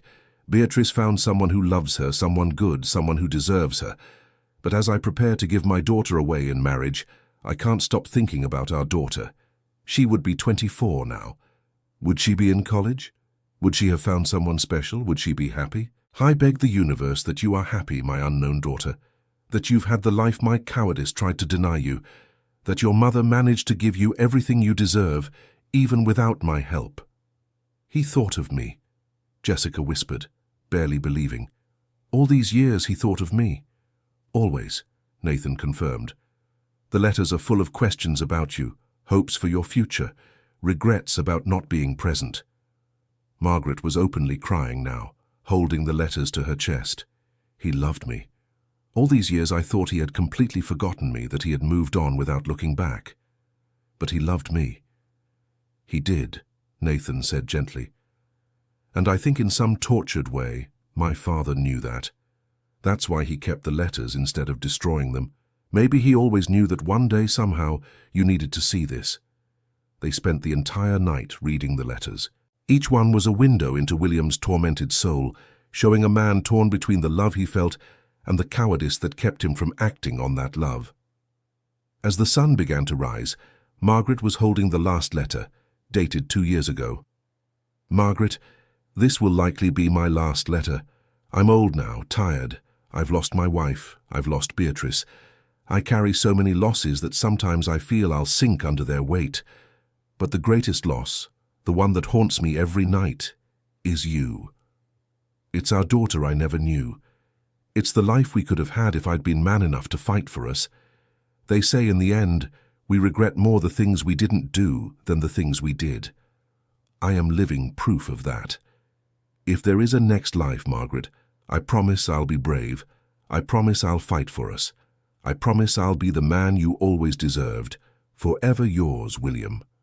Margaret folded the letter carefully and placed it back in the envelope. "I need to talk to him," she said suddenly. her voice determined. "I need to talk to William now." Jessica looked at her mother in surprise. It was still very early, barely past 6 in the morning. "Mom, maybe you should wait." "No." Margaret stood up, already grabbing her phone. "We've waited long enough. He and I wasted decades because of fear, cowardice, pride. I won't waste another day." She called William, and he answered on the third ring, his voice sleepy. "Hello?" "William, it's Margaret. Can you come to my house now?" There was a pause on the other end. "Margaret, what happened? Is everything all right?" "It is, or rather, it will be. Just come, please. I need to talk to you." "I'm on my way." He arrived in less than an hour, his hair disheveled, his clothes clearly thrown on in a hurry. When Margaret opened the door, they stood staring at each other for a long moment. Then Margaret took the letters and placed them in his hands. "Read," she commanded. "Read what you wrote to me all these years. Read and tell me if you still feel the same." William looked at the letters with wide eyes, recognizing his own handwriting. How did you get these?" "It doesn't matter," Margaret said firmly. "What matters is that now I know. I know that you thought of me, that you thought of Jessica, that you carried this weight all these years, just as I carried it." William's voice broke. "I never stopped loving you, Margaret. Not for a day, not for an hour." "Then why did you never fight?" Margaret asked, not as an accusation, but with a genuine need to understand. "Why did you never come after me? Why did you settle for writing letters you never sent instead of showing up at my door?" "Because I was afraid," William admitted, tears streaming down his face. "Afraid that you'd hate me. Afraid that you'd moved on and found someone better than me. Afraid that our daughter would reject me. It was easier to live with the fantasy that maybe one day we'd reconcile than to face the reality that it might be too late." "Well, now you have no choice," Margaret said, her voice softening. "The truth is here, between us. There are no more secrets, no more unsent letters, no more withheld money. There's just us, two old fools who wasted decades because of fear." "Is it too late?" William asked, his voice barely more than a whisper. "For us?" Margaret looked at him, really looked. She saw not the young man she had fallen in love with, but the man he had become, a man marked by mistakes and regrets, but also a man who had carried love for decades, even when it seemed impossible. "I don't know," she answered honestly. "We're not the same people we were. We've lived whole lives apart. But maybe we can find out who we are now. Together." William let out a sound that was half laugh, half sob. "Would you give me this chance? After everything?" "I'm not promising anything," Margaret made clear. "I'm not saying we'll go back to what we were, but I'm willing to try to build something new, something honest." They stood there, at the door of Margaret's house, the morning sun shining on both of them, and then slowly, William extended his hand. Margaret looked at it for a long moment before taking it. It was a beginning, just a beginning, fragile and uncertain, but it was more than they had had in 34 years. Jessica watched it all from the living room window, tears streaming down her face. Nathan was by her side, also moved. "It's beautiful," he commented. "Scary and complicated, but beautiful." "Yes," Jessica agreed. "That's life, isn't it? Never simple, never clean. But sometimes, if we're lucky, we can find beauty in the mess." The months that followed were of great changes for everyone. Margaret and William began to see each other regularly, slowly rebuilding the connection they had shared decades before. It wasn't romance in the traditional sense, at least not yet. It was deeper than that. It was two survivors of their own choices trying to make peace with the past while building a better present. The Beatrice Foundation was thriving, helping dozens of women. Jessica had left her position as an executive secretary and now worked full-time at the foundation, using all her administrative experience to make it more efficient and comprehensive. Nathan remained one of the foundation's main supporters, but he also began to open himself to new possibilities in his personal life. He still loved Beatrice, would always love her, but he was learning that honoring her memory didn't mean living in the past. One afternoon, Nathan invited Jessica for a walk in Central Park. It was a beautiful autumn day, the leaves beginning to change color, the air crisp and clean. "There's something I've been thinking about," Nathan began as they walked. "About you and me." Jessica looked at him, curious. "We've become so close over this past year," he continued, "and sometimes I wonder if—" He paused, clearly struggling with the words. "If maybe there could be more between us than just friendship and complicated family ties." Jessica stopped walking, processing what he was saying. She had thought about it too, in quiet moments when she was alone. There were times when Nathan's gaze lasted a little longer, when their hands touched for a moment longer than necessary. "Nathan, I don't know," she answered honestly. "You were married to my sister. Doesn't that make things too complicated?" "Everything in our lives is complicated," Nathan pointed out. "Your boss is the son of the man who ruined your mother's life. Your father is my ex-father-in-law. You work at a foundation named after my late wife, who was your sister. If we start avoiding things because they're complicated, we'll end up alone." Jessica considered his words. He was right. Their lives were a complex web of unlikely connections. But maybe that was exactly why it made sense. They understood each other in a way no one else could. "I don't know if I'm ready for this," she admitted. "I don't know if either of us is." "I know." Nathan put his hands in his pockets, looking at the lake ahead. "And I'm not asking for an answer now. I just wanted you to know that the feelings exist, and when, if ever, you feel ready to explore what that could be, I'll be here." They continued walking in comfortable silence, both lost in thoughts about possibilities and uncertain futures. That evening, Jessica talked to Margaret about Nathan's confession. Her mother listened attentively, nodding her head from time to time. "And how do you feel about him?" Margaret asked when Jessica finished. "Confused," Jessica admitted. "I like him, Mom, a lot. But I feel like it would be a betrayal to Beatrice in some way. How can I get involved with my sister's widower?" "Beatrice is no longer here, dear," Margaret said gently, "and I'm sure she would want both you and Nathan to be happy. Love isn't a finite resource. Nathan loving you doesn't diminish the love he had for Beatrice. I know that here." Jessica pointed to her head. "But here," she placed her hand on her heart, "it still feels wrong." "Then wait," Margaret advised. "Wait until it feels right, or until you realize it will never feel completely right, but you'll want to try anyway. There's no rush." Jessica followed her mother's advice and put the matter on hold. She and Nathan continued working together at the foundation, maintaining their friendship without pressure or expectations. And slowly, day after day, Jessica realized that her feelings for him were growing. It wasn't like the love he had with Beatrice, and it never would be. It was something different, shaped by shared experiences, by the pain they had overcome together, by the mutual understanding of losses and second chances. 3 months after that conversation in the park, the foundation organized a charity event. It was an elegant evening, with dinner and an auction to raise funds to expand the programs. Jessica looked beautiful in a dark blue dress, her hair styled in loose curls. Nathan saw her cross the hall, and his heart raced. She was radiant, confident, completely different from the nervous woman who had pretended to be his wife at that fateful lunch a year and a half ago.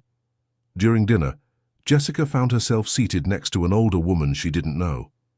The lady was about 70 years old with elegantly styled white hair and a gentle smile. "You must be Jessica," the woman said. "I've heard so much about you and the amazing work you're doing here." "Thank you. And you are—" "My name is Helen." The woman extended her hand. "I was Beatrice's best friend."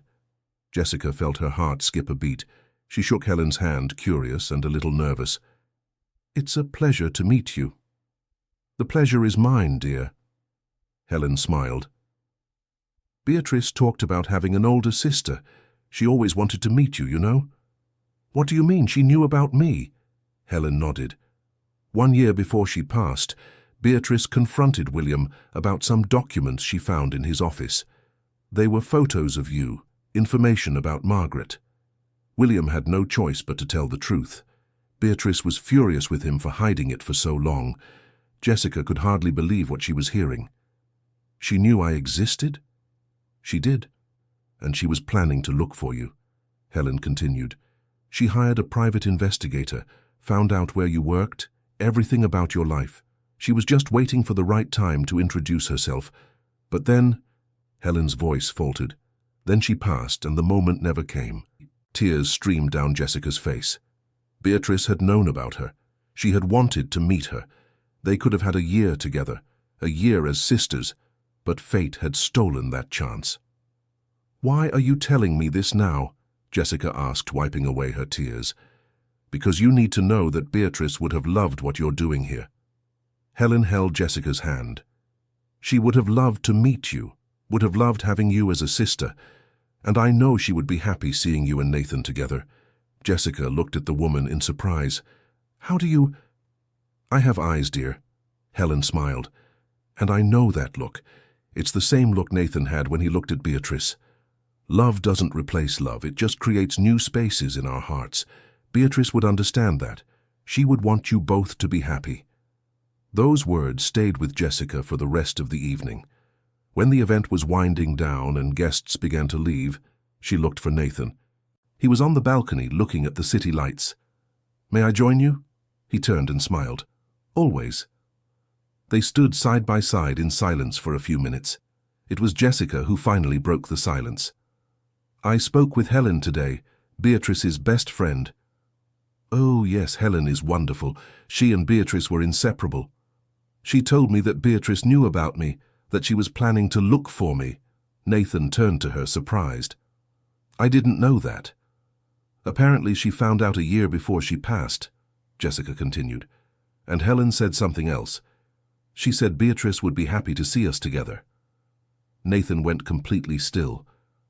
"Are you saying—" "I'm saying I want to try." Jessica looked directly at him. "I don't know where this will lead. I don't know if it will work. But I want to try to see what could be between us." A slow smile spread across Nathan's face. He took Jessica's hand, intertwining their fingers.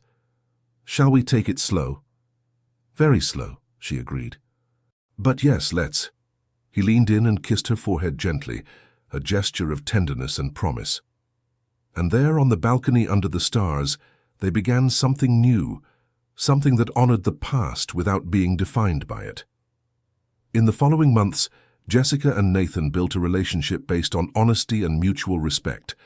They did not try to erase Beatrice from their lives. On the contrary, they kept her memory alive, talking about her openly, including her in their conversations as the important part of both their stories that she was. Margaret and William also progressed in their own relationship. They did not remarry, deciding that marriage was not necessary at this stage of their lives.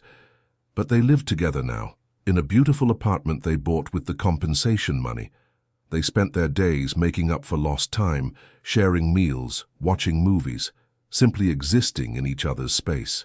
Roger became an integral part of Jessica's life, a true brother in every sense that mattered. They saw each other weekly, shared stories, supported each other. He was there when Jessica needed advice, and she was there when he went through tough times. The Beatrice Foundation continued to grow, helping more women each month. They opened a second branch in a neighboring city and had plans to expand further. What had started as a way to honor a lost life had become a beacon of hope for hundreds of women in vulnerable situations. 2 years after that fateful lunch that had changed everything, Jessica was in her office at the foundation when she received an unexpected call. "Miss Brown, my name is Marcia. I'm a lawyer and I'm calling on behalf of a client who prefers to remain anonymous for now. How can I help you?" My client read about the Beatrice Foundation and was deeply moved by the story. She would like to make a significant donation. The lawyer paused. "We are talking about $5 million. Jessica nearly dropped the phone. $5 million. "Yes, on the condition that you use the money to open branches in at least 10 Brazilian cities within the next 3 years. My client wants no woman to have to go through what she went through." I don't know what to say." Jessica was stunned. "This is amazing, transformative." "There's one more thing," Marcia continued. "My client would like to meet you in person. to hand over the check and explain why this cause is so important to her. Would you be available tomorrow at 2 in the afternoon? Of course, yes. Where? Marcia gave the address of an office downtown and hung up. Jessica immediately called Nathan, telling him about the unbelievable donation. He was as surprised as she was, and they agreed to go together to the meeting the next day. When they arrived at the indicated office, they were greeted by the lawyer Marcia, an efficient and professional middle-aged woman. She guided them to a meeting room where a woman was sitting with her back to the door, looking out the window.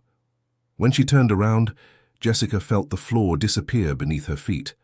The woman was elderly, probably in her 80s, but her eyes were sharp and intelligent, and Jessica recognized her immediately from the old photos at the restaurant. It was the former manager, the woman who had witnessed Margaret's dismissal. Nancy. Miss Brown. Nancy stood up, extending her hand. Or may I call you Jessica? Nancy. Jessica shook her hand, confused. You're the donor? I am. Nancy smiled. I retired from the restaurant 10 years ago and invested my savings wisely. I was lucky. The investments paid off very well. But money without purpose means nothing. And when I read about your foundation, about what you're doing to help women like your mother once was, I knew where my money should go. I don't know what to say. Jessica had tears in her eyes. It's amazing. You don't need to say anything, Nancy replied. Just keep doing the wonderful work you're doing. Keep honoring women like Margaret, like Beatrice, like all those who came before and all who will come after. She handed an envelope to Jessica. Inside was a check for $5 million. Use this to change the world, Nancy said. One bit at a time. After the meeting, Jessica was stunned. $5 million meant the foundation could expand in ways she had only dreamed of. It meant they could help thousands of women, not just dozens. This is a sign, Nathan said as they walked back to the car. A sign that we're doing the right thing. Or a reminder, Jessica added. A reminder that the good we do in the world has effects we can't predict. Margaret was kind to Nancy decades ago, and now Nancy is paying it forward by helping other women. It's a circle, Nathan agreed. A circle of kindness and justice that keeps expanding. With Nancy's donation, the Beatrice Foundation began its aggressive expansion. Within 6 months, they had opened new headquarters in 5 cities. Each office was run by local women who understood the specific needs of their communities. Jessica traveled constantly, overseeing the new operations, training teams, ensuring that the foundation's values were maintained in every location. It was exhausting work, but deeply rewarding. Nathan supported her every step of the way, even when it meant spending weeks apart. They talked every night on the phone, sharing the day's challenges and victories. Their relationship had grown stronger over time, built on mutual respect and genuine admiration. It was during one of these trips that Jessica received a call from Margaret. Something in her mother's voice made her stomach tighten. Mum, what happened? Nothing bad, honey, Margaret hurried to reassure her. But William and I have something important to tell you. Can you come home this weekend? Jessica cancelled her appointments and returned to New York City. When she got home on Friday night, she found not only Margaret and William, but also Nathan and Roger waiting. What's going on? She looked at everyone with concern. Is someone going to tell me? Margaret and William exchanged glances, then William cleared his throat. Jessica, we wanted you to hear this from us, in person, he began. Margaret and I have decided to get married. Jessica blinked, processing the information. You're getting married, but I thought you had decided marriage wasn't necessary. We thought that, Margaret smiled. But we changed our minds, not because we need a paper to validate our relationship, but because we want to celebrate it. We want to be there, in front of everyone we love, and declare that we chose each other. Even after everything, even with all the lost time, we still choose each other. Tears of joy streamed down Jessica's face. She hugged her mother and William, happy that they had found their way back to each other. When will the wedding be? In 3 months, William answered. Nothing too big, just family and close friends. And we would like you to be our maid of honor, Jessica, and Roger our best man. The wedding was planned to be a simple but meaningful celebration. It would be held in the garden of a small inn in the mountains, a peaceful and beautiful place that Margaret had always dreamed of visiting. In the months leading up to the wedding, Jessica worked frantically to ensure that the new headquarters of the foundation were running well. She wanted to have free time to enjoy her mother's wedding without worrying about work. One night, 2 weeks before the wedding, Nathan invited her to dinner. They went to a small, cozy restaurant, far from the luxury and formality of that first lunch at Manhattan Terrace. "There's something I want to ask you," Nathan said after they ordered the food. He seemed nervous, which was unusual for him. "What is it?" He took her hand on the table. "These last 2 years have been the most challenging and rewarding of my life. I lost Beatrice, which devastated me. But I also found you, discovered a family I didn't know I had, created something meaningful through the foundation. And I realized that life isn't about avoiding pain. It's about finding meaning, despite the pain." Jessica squeezed his hand, sensing where this was going. "You gave me hope when I thought I had lost everything," Nathan continued, his voice filled with emotion. "You showed me that it's possible to honor the past while embracing the future. And I don't want to imagine my future without you in it." He let go of her hand for a moment to take something from his pocket. It was a small velvet box. "Jessica Brown, will you marry me?" He opened the box, revealing a simple but beautiful ring with a solitary diamond. But it wasn't just any ring. Jessica recognized the delicate band. "This was Beatrice's ring," she whispered. "It was," Nathan confirmed. "And before you think this is strange or inappropriate, let me explain. When Beatrice and I got married, she wore her grandmother's engagement ring. It was a family tradition. The idea was for the ring to be passed down from generation to generation. Beatrice always said that when the time came, she would pass it to her daughter, or to someone special in the family." He looked deeply into Jessica's eyes. "You are family, Jessica. You are Beatrice's sister. And I know in my heart that she would want you to have this ring. Not as a replacement, but as a connection, a way to keep the family together through the generations." Jessica was openly crying now. The beauty and meaning of the gesture struck her deeply. It wasn't Nathan trying to replace Beatrice with her.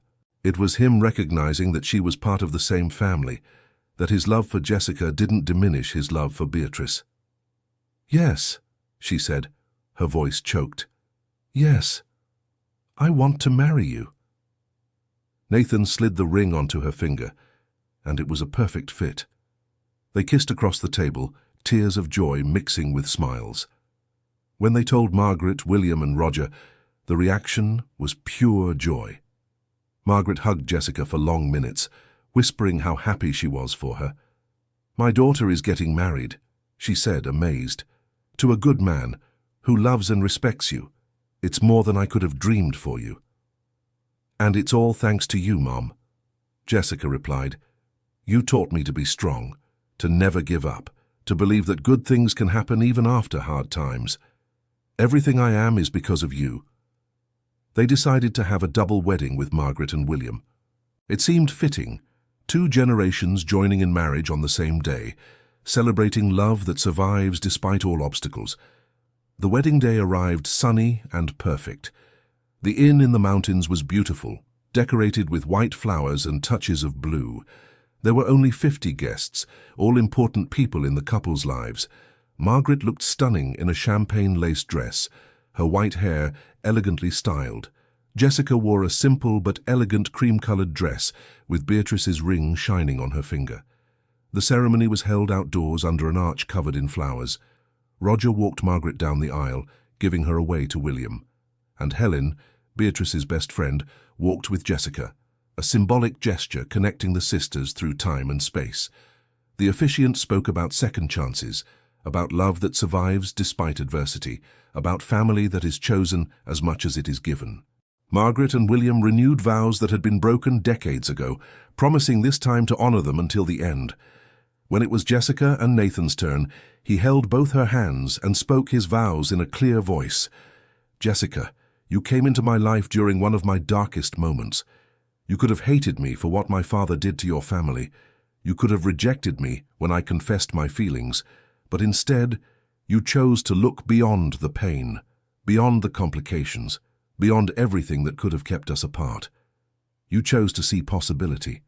I promise to spend every day of my life being worthy of that choice. I promise to honor your strength, celebrate your victories, support you in your struggles. And I promise to keep alive the memory of those we loved and lost, while we build together a future full of hope. Jessica had to take a deep breath before speaking her own vows, emotions threatening to overwhelm her. Nathan, when we met, I was pretending to be your wife at a business lunch. Some laughter echoed among the guests. I had no idea that day would change my life forever, that it would lead me to discover truths about my family, to know a sister I will never meet in this life, but whom I feel in my heart. You gave me not only love but also purpose. Together, we created something that is making a real difference in the world, and I promise to stand by your side, honoring the past while embracing the future, keeping alive the light of those who have passed while creating our own light to illuminate the way. There wasn't a dry eye among the guests when the officiant declared them husband and wife. The celebration that followed was intimate and joyful, full of laughter, stories, and love. During the reception, William made an emotional toast. "I spent most of my life carrying regrets," he said, his voice echoing through the hall. "Regret for not being brave enough, for letting fear control me, for wasting decades I could have spent with the woman I loved and the daughter I never knew. But today, standing here beside Margaret, seeing Jessica so happy with Nathan, I realize it's never too late. It's never too late to make the right choice. It's never too late for love. And it's never too late to build the family we should have always been." He raised his glass. To second chances, to the courage to start over, and to love that survives everything. "To second chances," everyone repeated, raising their glasses. Later that night, as the party was winding down and guests began to say their goodbyes, Jessica found herself alone for a moment on the inn's balcony.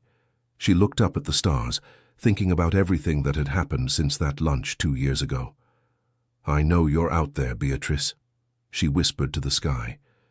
"And I hope you're proud of what we've built in your name. I hope you know you haven't been forgotten, that your life had meaning, that you're making a difference even now, and I hope you approve, that you're happy seeing me marry Nathan, because I know you loved him first, and in a way I feel like he's loving me with the heart you helped shape." A gentle breeze blew, making the leaves on the trees whisper, and Jessica chose to believe it was Beatrice somehow, giving her blessing. Nathan found her there, putting an arm around her shoulders. "Is everything okay?" "It's perfect." She leaned into him. Absolutely perfect. The months and years that followed were filled with meaningful work and personal joy. The Beatrice Foundation grew beyond anyone's most optimistic expectations. They opened branches in 15 cities, helping thousands of women rebuild their lives after injustices and hardships. Jessica and Nathan worked side by side, complementing each other perfectly. He handled the financial and strategic aspects, while she focused on the daily operations and direct contact with the women being helped. Margaret and William enjoyed their golden years together, traveling, laughing, making up for decades of lost time. Margaret's health had improved significantly with proper treatment, and she was more vibrant and happy than she had been in years. 3 years after the double wedding, Jessica discovered she was pregnant. The news filled the whole family with joy. Margaret cried with happiness when she learned she would be a grandmother. William, who had missed the chance to be present for Jessica's birth, was determined to be the best grandfather possible. "What will you name her?" Margaret asked when Jessica revealed it was a girl. Jessica looked at Nathan, and they both smiled. They had already discussed it. "Beatrice," Jessica replied. "Beatrice Margaret. To honor the 2 strong women who shaped our lives." When little Beatrice was born, it was as if a circle had closed. She had the family's dark eyes, and from the very first moment, she brought joy to everyone around her. At the Foundation's first anniversary after Beatrice's birth, Jessica gave a speech to the gathered staff and volunteers. "When I started this journey, it was because of an absurd request. My boss asked me to pretend to be his wife at a business lunch. She smiled at the memory. I accepted because I needed the job, because I was afraid of losing the only financial stability I had to care for my mother. But that lunch changed everything. It revealed truths that had been hidden for decades. It brought pain, yes, but it also brought healing. It brought family, and most importantly, it brought purpose. She looked around the room, seeing the faces of women whose lives had been transformed by the foundation. This foundation exists because people made mistakes, because my father was a coward, because my husband's father was cruel, because systems failed to protect vulnerable women. But it also exists because people chose to do better, chose to acknowledge their mistakes and try to make amends, chose to turn pain into action, regret into positive change. And you, all of you in this room, are part of that transformation, whether as staff, volunteers, or as someone who was helped by the foundation and is now helping others. You are proof that we can break cycles, we can turn injustice into justice, we can create a better world, one woman at a time. The applause was deafening. And among the people applauding, Jessica saw Anne Paula, the first woman the foundation had helped, now working as a counselor. You saw Nancy, who continued to support the foundation, not only financially but with her presence and wisdom. You saw your mother, William, Roger, Helen, all united in a common purpose. That night, at home with Nathan and little Beatrice, Jessica reflected on the extraordinary journey her life had taken. From a nervous secretary pretending to be her boss's wife, to the leader of an organization that was changing lives across the country. "Are you happy?" Nathan asked, the two lying in bed while Beatrice slept in the crib beside them. "More than I ever thought possible," Jessica answered honestly. "There are days when I still can't believe all of this is real, that I found my father after 34 years, that I married my sister's widower, that we built something so meaningful together." "Life is strange," Nathan commented, "full of unexpected turns and unlikely connections. But it's beautiful," Jessica added, "especially when we stop fighting those turns and start flowing with them." He kissed her forehead. "For someone who started by pretending to be my wife, you've become the most real thing in my life." Jessica laughed. "And for someone who made an absurd request that day, you've become the best husband I could have asked for." 5 years after that fateful lunch at Manhattan Terrace, the Beatrice Foundation celebrated a significant milestone. They had helped 10,000 women. 10,000 stories of injustice transformed into stories of new beginnings. 10,000 lives changed for the better. To celebrate, they organized a special event where some of the women helped would share their stories. The event was open to the public and streamed online, reaching thousands of people. One by one, women took the stage and told their stories. Stories of being unfairly fired, of being abandoned while pregnant, of fighting alone against systems that had failed them. But also stories of resilience, of overcoming, of rebuilding their lives with the foundation's help. The last to speak was Anne Paula, now with a 5-year-old daughter who was sitting in the front row. "When I came to the foundation 5 years ago, I was desperate," she began, her voice steady. "Pregnant, recently fired, with no money, no hope. I thought my life was over, but the Beatrice Foundation showed me it was just the beginning of a new chapter. They gave me financial support while I looked for a new job. They gave me legal support to fight for my rights. They gave me counseling when I thought I couldn't go on. And most importantly, they gave me hope." She looked directly at Jessica in the audience. "Today I work as a counselor at the foundation. I use my story to help other women going through what I went through. And my daughter, Isabella, is growing up in a world where she knows it's possible to overcome any obstacle, where she knows that no matter how hard things get, there's always hope. And that's all thanks to this foundation, thanks to Jessica, Nathan, and everyone who believes that every woman deserves a second chance." The event ended with everyone standing, applauding, and Jessica realized that this was bigger than her, bigger than Nathan, bigger even than Beatrice. It was a movement, a real change in how society treated women in vulnerable situations. That night, after everyone had left and she was at home with her family, Jessica picked up the book of poems by Robert Frost that she had bought that day at the bookstore with Nathan, the book that had belonged to Beatrice. She opened it to the page with Beatrice's note. "We all carry ghosts. The question is whether we let them haunt us or turn them into light that guides us. I choose the light." Jessica took a pen and right below Beatrice's writing added her own note. "And I choose to honor that light. I choose to keep it burning. I choose to use it to light the way for others who are still in the darkness. Thank you, sister, for showing the path."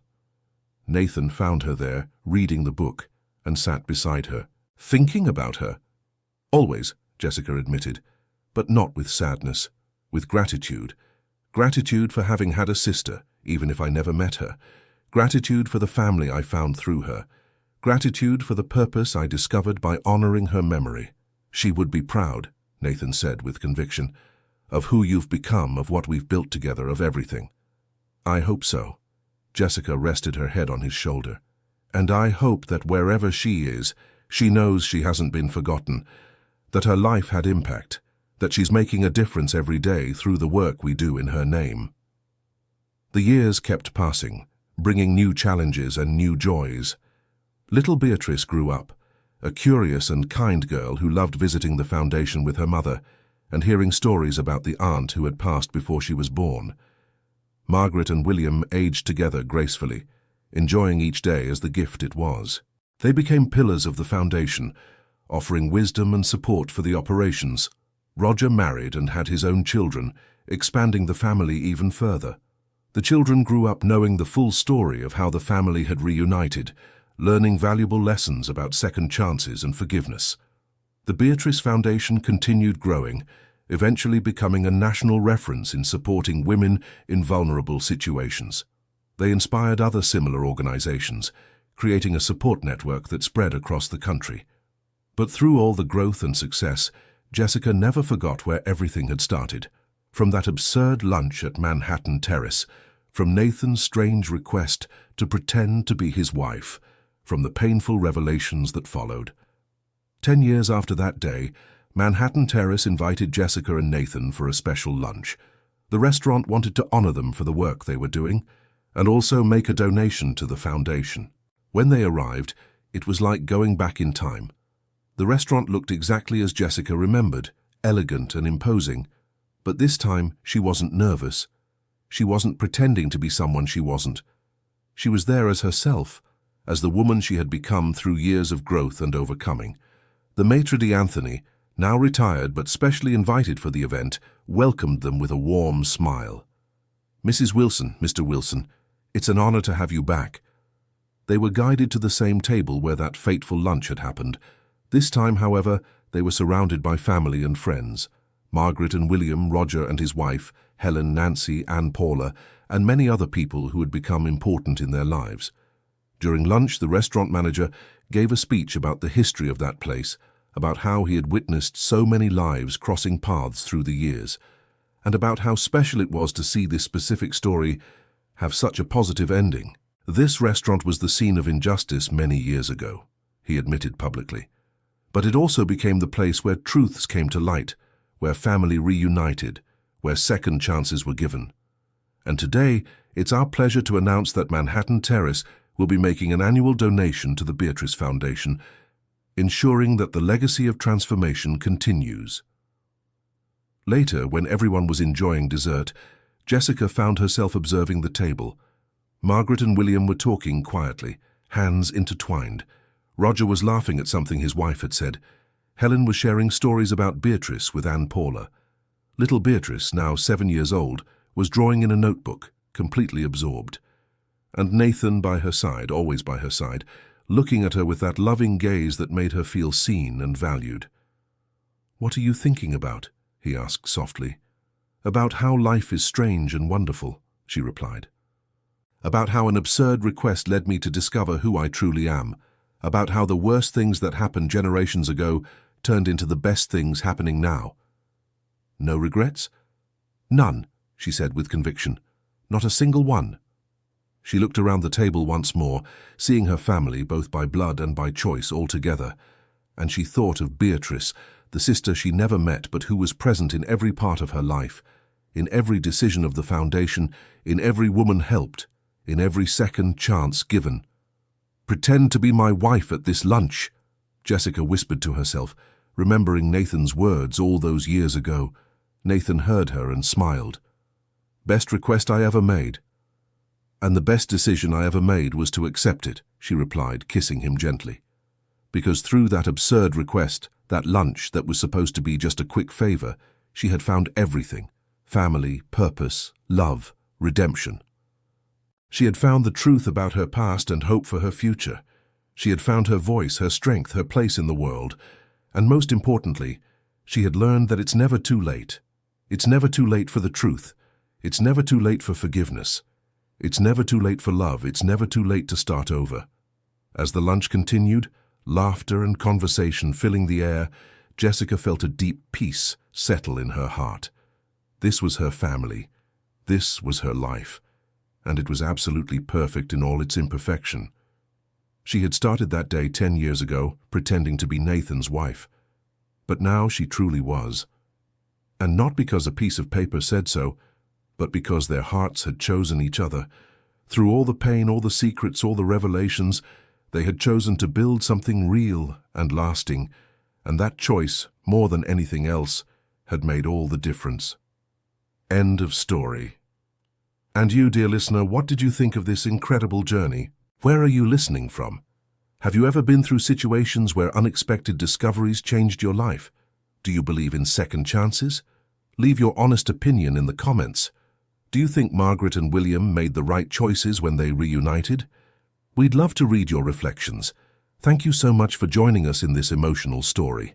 Don't forget to leave your like and, most importantly, subscribe to the channel so you don't miss other touching stories we'll share.